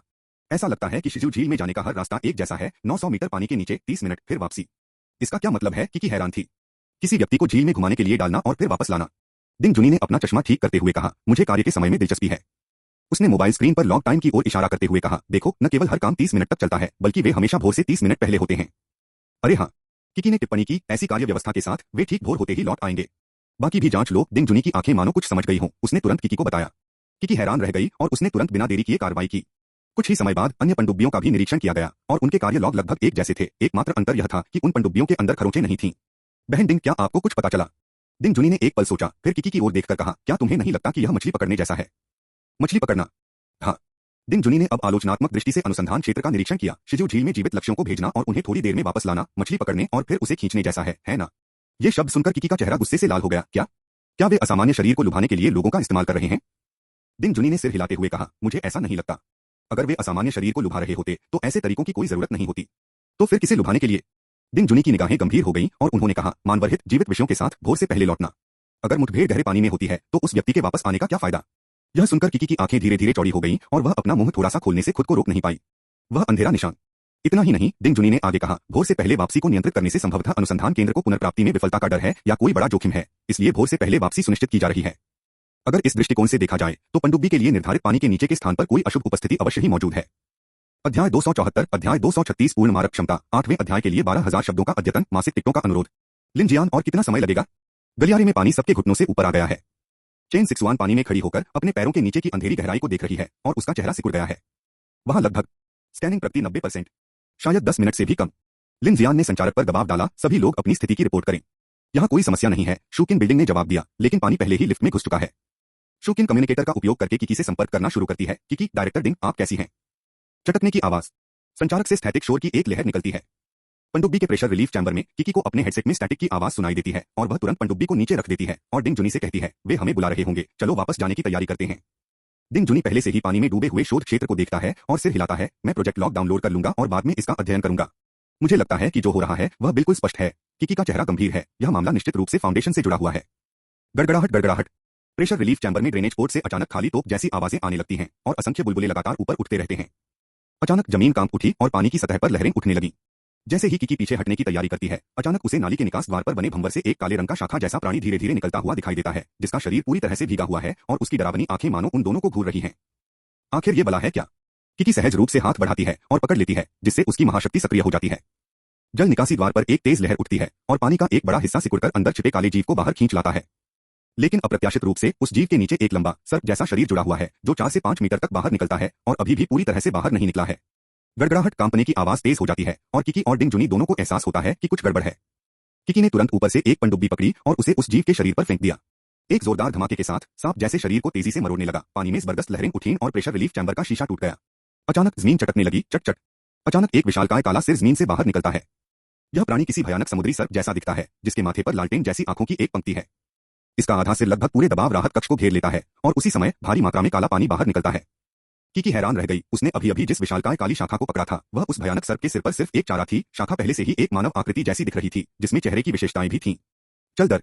पलक झपकते ही किकी को एहसास होता है कि उसकी टेलीकिनेसिस उस प्राणी को दबाने में असमर्थ है और वह तुरंत डिंग जुनी को लेकर गलियारे की ओर तेजी से उड़ जाती है। दूसरी ओर इमारत और शूकिन लू चांग भी कंपन महसूस कर रहे हैं, क्योंकि छत से लगातार धूल गिर रही है, बल्ब हिल रहे हैं और पानी की सतह पर लहरें उठ रही हैं। असामान्य स्थिति को भांपते ही वे कुछ लोग तुरंत गंभीर हो जाते हैं। क्या हुआ? Swish swish swish. लिफ्ट के शाफ्ट से भारी मात्रा में पानी नीचे की ओर बहता है। बिजली की खराबी के कारण 9वीं मंजिल की बत्तियां टिमटिमाने और भिनभिनाने लगती हैं। इमारत एक कैबिनेट के ऊपर खड़ी है, जिसमें एक दहाड़ती हुई गैटलिंग तोप सतर्कता से नीचे देख रही है। सावधान रहो, पानी में कुछ है। यह सुनकर शूकिन कमर तक गहरे गंदे पानी की ओर देखती है और अगले ही पल उसका चेहरा बदल जाता है। वह दबी हुई सी गुर्राहट निकालती है और सीधे पीछे गिर जाती है। उसे अपने सामने पानी में एक काली परछाई दिखाई देती है। पानी की लहरें टूटती हैं और एक भीगा हुआ काले बालों वाला जल प्रेत अचानक बाहर निकलता है। जल प्रेत का चेहरा मछली जैसा है, लाल नुकीले दांतों से भरा उसका बड़ा मुंह शल्कों से ढका हुआ बेहद डरावना दिखता है। रैट-टैट-टैट। पलक झपकते ही टीम के साथियों की गोलाबारी शुरू हो जाती है। शूकिन घात लगाए बैठे जीव से बचती है, अपनी कलाई झटकती है और उस दिशा में गोली चलाने के लिए मुड़ जाती है जहां जल प्रेत गिरा था। टकराना। नंबर 10 विस्फोटक शीशे की गोली तेजी से निकलती है। बंदूक की नली से निकलने वाली दानव बुझाने वाली ज्वालाएं सामने की पानी की सतह को तुरंत वाष्पित कर देती हैं। प्रक्षेपण की विखंडित धारें जल भूत के निचले आधे हिस्से को पूरी तरह से चकनाचूर कर देती हैं। पानी और खून के छींटे रोशनी में फूटकर फुहार की तरह फैल जाते हैं। शूकिन की निगाहें घूमती हैं। मरता हुआ जल प्रेत भाग निकलता है, अपने क्षत-विक्षत शरीर को तेजी से पानी में घसीटता हुआ ले जाता है। वह अपना पैर पटकती है, तेजी से पानी में दौड़ती है, फिर अचानक बाहर निकलती है, एक दीवार पर पैर रखती है और ऊपर की ओर छलांग लगाती है। सीधे प्रयोगशाला में एक ऊंचे प्लेटफॉर्म पर कूद जाती है। जैसे ही वह उस प्राणी की आकृति को खोजने की तैयारी करती है, उसे अचानक पता चलता है कि पानी के नीचे तैरती हुई अनगिनत परछाइयां पहले से ही उसके साथियों के आसपास घूम रही हैं। पानी से दूर रहो, शूकिन जोर से चिल्लाता है। इस समय कैबिनेट पर खड़ी इमारत भी इस भयानक दृश्य को देखती है। वो उसके हाथ में मौजूद बिजली की बंदूक की नली घूमती है। वो धातु की धाराएं निकलती हैं, जिससे एक जोरदार छपछपाहट होती है और पल भर में 1 दर्जन से अधिक काले जल प्रेत टुकड़े टुकड़े हो जाते हैं। शूकिन की चीख सुनकर गलियारे में मौजूद टीम के साथी एक दूसरे की मदद से पानी से दूर ऊंची जगह पर चढ़ जाते हैं। खाली, बिल्कुल खाली। जब इमारत पूरी ताकत से गोलीबारी कर रही थी, तभी अचानक उसके पीछे लिफ्ट शाफ्ट से एक विशाल खाली सी आवाज फूट पड़ी, मानो टिड्डियों का झुंड गुजर रहा हो, जो घनी गूंज पैदा कर रही थी। ऊपर की ओर लिफ्ट के नंबरों की पंक्ति भी अनियंत्रित रूप से उछलने लगती है और तेजी से नीचे गिरने लगती है। डिंग डिंग डिंग बूम। लिफ्ट नीचे गिरती है। अनगिनत अज्ञात जीव लिफ्ट के दरवाजे पर हमला करने लगते हैं। मिश्र धातु से बने लिफ्ट के दरवाजे बाहर की ओर फूलने लगते हैं। इमारत और शूकिन पीछे मुड़कर देखते हैं तो पाते हैं कि लिफ्ट के दरवाजे खरोंचों से ढके हुए हैं और सिर टकराने से अजीब तरह से फूले हुए हैं। अध्याय 275, अध्याय 236 पूर्ण मारक क्षमता। 8वें अध्याय के लिए 12,000 शब्दों का अद्यतन, मासिक टिकटों का अनुरोध। 2। यह दृश्य देखकर शूकिन के चेहरे का भाव एकदम बदल गया। उसने सीधे इमारत की ओर चिल्लाकर कहा, इमारत पीछे हटो। इमारत ने गहरी सांस ली और कंटेनर से कूदकर लिफ्ट हॉल की ओर बढ़ गई। पलक झपकते ही उसके पीछे कई लिफ्ट के दरवाजे भी खुल गए, रोशनी और चिंगारियां चमकने लगीं। लिफ्ट शाफ्ट वास्तव में घोर अंधेरे, भयानक पानी के नीचे रहने वाले जीवों से भरे हुए थे और हवा में दुर्गंध फैली हुई थी। ये सभी जीव काले लंबे बालों से ढके हुए थे और लिफ्ट शाफ्ट से बाढ़ की तरह बाहर निकल रहे थे। बीप। गैटलिंग ने दहाड़ लगाई, बेतहाशा गोलाबारी की और एक पल के लिए लिफ्ट हॉल खून की धुंध से भर गया, जो आतिशबाजी की तरह फट रही थी, जिससे इन जल राक्षसों को आगे बढ़ने से रोक दिया गया। जैसे ही वह गलियारे की ओर पीछे हटा, इमारत से गोलीबारी शुरू हो गई। शूकिन और लू चांग भी पीछे से आ गए और तीनों पानी में एक दूसरे की पीठ से पीठ मिलाकर पीछे हटते रहे। हम यहाँ से ऊपर नहीं जा सकते, कैप्टन लिन की ओर पीछे हटो। शूकिन का चेहरा गंभीर था। उसने अपने ईयरपीस को दबाया और बोली, किकी, डायरेक्टर डिंग, यहाँ राक्षस हैं, सब लोग सावधान रहें। इसी समय किकी की आवाज अंततः ईयरपीस से सुनाई दी, साथ ही हवा की आवाज भी सुनाई दी। पूरे फर्श पर पानी जांघों तक भर गया था। किकी डिंग जुनी के साथ सीधे हवा में उड़ गई। उसका इरादा एट्रियम की ओर मुड़ने का था, लेकिन तभी अचानक सामने चौराहे से बड़ी संख्या में काले राक्षस प्रकट हो गए। उसने तुरंत हाथ उठाकर धक्का दिया, जिससे बिजली की लहरों ने गलियारे की हल्की दीवारों को तोड़ दिया, पानी की सतह फट गई और झुंड में मौजूद जल प्रेतों को तितर-बितर कर दिया। बिना रुके वह वापस अपने मूल मार्ग से मेका हैंगर की ओर उड़ गई। Boom boom. भूमिगत अनुसंधान संस्थान में भीषण कंपन हुआ और बाढ़ का जलस्तर लगातार बढ़ता रहा। ईयरपीस में आवाज सुनकर चेन 61 तुरंत तनावग्रस्त हो गई। मियाओलू, उनकी मदद करो। समझ गया। ठीक। जैसे ही उसने बोलना समाप्त किया, काले नुकीले कांटों से ढका एक समुद्री तारे जैसा दिखने वाला राक्षस अचानक सामने पानी से ऊपर तैरता हुआ प्रकट हुआ। उसके बीच में नुकीले दांतों के घेरे से काले पानी की बौछार निकली और सीधे चेन 61 के चेहरे की ओर बढ़ी। लेकिन उसी क्षण चेन 61 ने अपने दिल की धड़कन तेज होते हुए महसूस की। उसके दिल में व्याप्त घबराहट और चिंता इस आध्यात्मिक शक्ति से तुरंत दब गई। उसकी निगाहें और चेहरे के भाव और भी ठंडे हो गए और उसकी आंखों में काले पानी की बौछार भी थोड़ी धीमी होती हुई प्रतीत हुई। उसने अपना सिर झुकाया, संक्षारक विषैले काले पानी से बचते हुए, फिर तेजी से अपनी A-33 के एंटिंटेरियल स्नाइपर राइफल उठाई और निकट दूरी से सीधे समुद्री तारे पर निशाना साधा। टकराना। धातु की गोली सीधे समुद्री तारे के मुखांग से होकर गुजरी, जिससे लगभग आधा मीटर व्यास का विनाशकारी क्षेत्र बन गया और पीछे की ओर एक गुहा जैसा प्रभाव दिखाई दिया। 12.7 कैलिबर की कवच भेदी गोली ने पीछे पानी की सतह पर एक विशाल लहर उत्पन्न कर दी। भूश। समुद्री तारे के काले नुकीले हिस्सों को अपने सामने रुकते हुए देखकर चेन 61 की छाती तेजी से ऊपर नीचे हो रही थी, क्योंकि वह लगातार अपनी सांसों को समायोजित कर रही थी। गड़गड़ाहट गड़गड़ाहट। इसी क्षण उसे मानो कोई आवाज सुनाई दी और उसने तुरंत बंदूक उठाकर पीछे मुड़कर देखा तो लिन शियान के यंत्र के नीचे गहरे पानी से अचानक एक शल्कों से ढका जल प्रेत उड़ता हुआ निकला। चेन 61 ने पहले ही इसका अनुमान लगा लिया था और बिना किसी झिझक के गोली चला दी। टकराना। लिन जियान ने ऊपर देखा तो उसे अपनी ओर तेजी से आता हुआ जल प्रेत हवा में ही फटता हुआ दिखाई दिया, जिससे केवल मछली जैसी गंध वाली हवा उसकी ओर बहती हुई रह गई। लिन जियान। शिक्षक चेन दूर गलियारे में खड़े होकर अपनी बंदूक ताने हुए उस पर चिल्ला रहे थे। सब तैयार। मैकेनिकल स्कैन पूरा हुआ। T8Z fire god military assault type blueprint प्राप्त हुआ। मैकेनिकल स्कैन पूरा हो गया। अखंडता 100%, कोई यांत्रिक खराबी नहीं। भर। पल भर में अग्नि देवता मेचा का ऊर्जावर्धक इंजन गर्जना करते हुए चालू हो गया। वेंट से गर्म हवा फूटने लगी और पानी से लगातार साफ बुलबुले निकलने लगे। 10 टन से अधिक वजनी इस युद्ध मशीन को लिन शियान ने एक बार फिर से चालू कर दिया। चीख। इसी क्षण मजबूत हैट खुला और एक शव छप छप की आवाज के साथ आगे की ओर लुढ़क गया। शरीर पूरी तरह से भीगा हुआ था, ऐसा लग रहा था मानो वह डूब गया हो। लेकिन लिन शियान को यह अजीब लगा। पहले तक यहाँ पानी का स्तर केबिन को पूरी तरह से डुबो नहीं पाया था और इस फायर गॉड मेचा के कॉकपिट में बेहतरीन वाटरप्रूफिंग थी। अभी जब उसने इसे खोला तभी झील का पानी अंदर आने लगा। तो फिर इस पायलट की मौत कैसे हुई? अप्रत्याशित रूप से शव का पिछला हिस्सा अचानक एक बड़े उभार के साथ फूल गया, पल भर में फट गया और शव से एक काली चीज अप्रत्याशित रूप से बाहर निकली, जिसने लिन जियान के चेहरे पर हमला कर दिया। स्वाइप करें। ठीक उसी क्षण एक शक्तिशाली यांत्रिक भुजा तेजी से आगे बढ़ी और उसे सटीक रूप से पकड़ लिया। लिन शियान का चेहरा थोड़ा तनावग्रस्त हो गया। उसने उस चीज को देखा जो उस पर हमला करने वाली थी, जो कि एक अर्धपारदर्शी अक्षरों जीव निकला। इसके शरीर पर एक हल्की काली झिल्ली थी, जो कुल मिलाकर 4 तंतुओं वाले घोंघे जैसी दिखती थी। धप धप धप। यह विचित्र घोंघा देखने में तो नरम लग रहा था, लेकिन फिर पलटकर लिन शियान की यांत्रिक भुजा से लिपट गया। उसकी पकड़ के बल से यांत्रिक भुजा के जोड़ों से धातु जैसी आवाजें निकलने लगीं, जो आश्चर्यजनक रूप से शक्तिशाली थीं। वाह! लिन जियान ने सीधे अपना हाथ उठाया और एक तीव्र विद्युत तरंग उत्पन्न हुई। झुलसा देने वाली विद्युत किरण तुरंत तड़पते हुए राक्षस के शरीर में घुस गई। चीख चीख। इसके साथ ही उसके हाथ में मौजूद अजीबोगरीब कीड़ा बेतहाशा छटपटाने लगा। लिन शियान ने बिना किसी हिचकिचाहट के फायर गॉड मेचा को सीधे नियंत्रित कर रहे मैकेनिकल हार्ट के बल पर विशाल युद्ध भुजा को उठाया और एक जोरदार आवाज के साथ धड़ाम। मुख्य तोप के नीचे से निकलने वाला जेट एग्जॉस्ट खुल गया, जिससे ब्लैक गन ने राक्षस को भेदते हुए उसे इंजेक्टर के सामने ला खड़ा किया। बूम। उच्च तापमान वाले फ्लेम थ्रोवर ने गहरे लाल रंग की लपटें निकाली, जिससे वह विचित्र घोंघा तुरंत ही मौके पर ही जलकर कीमा बन गया। फिर लिन जियान ने उसे एक तरफ फेंक दिया। मेचा के ऊपर खड़े होकर उसने शव को कॉकपिट से बाहर खींच लिया। उसी क्षण एक मेज सीट, जिसने बेहद रोमांच पैदा कर दिया, नजर आने लगी। सैन्य हरे रंग का पूरा शरीर, होलोग्राफिक हेड डिस्प्ले, बुद्धिमान फायर कंट्रोल पैनल, इन सबने लिन जियान को क्षण भर के लिए स्तब्ध कर दिया।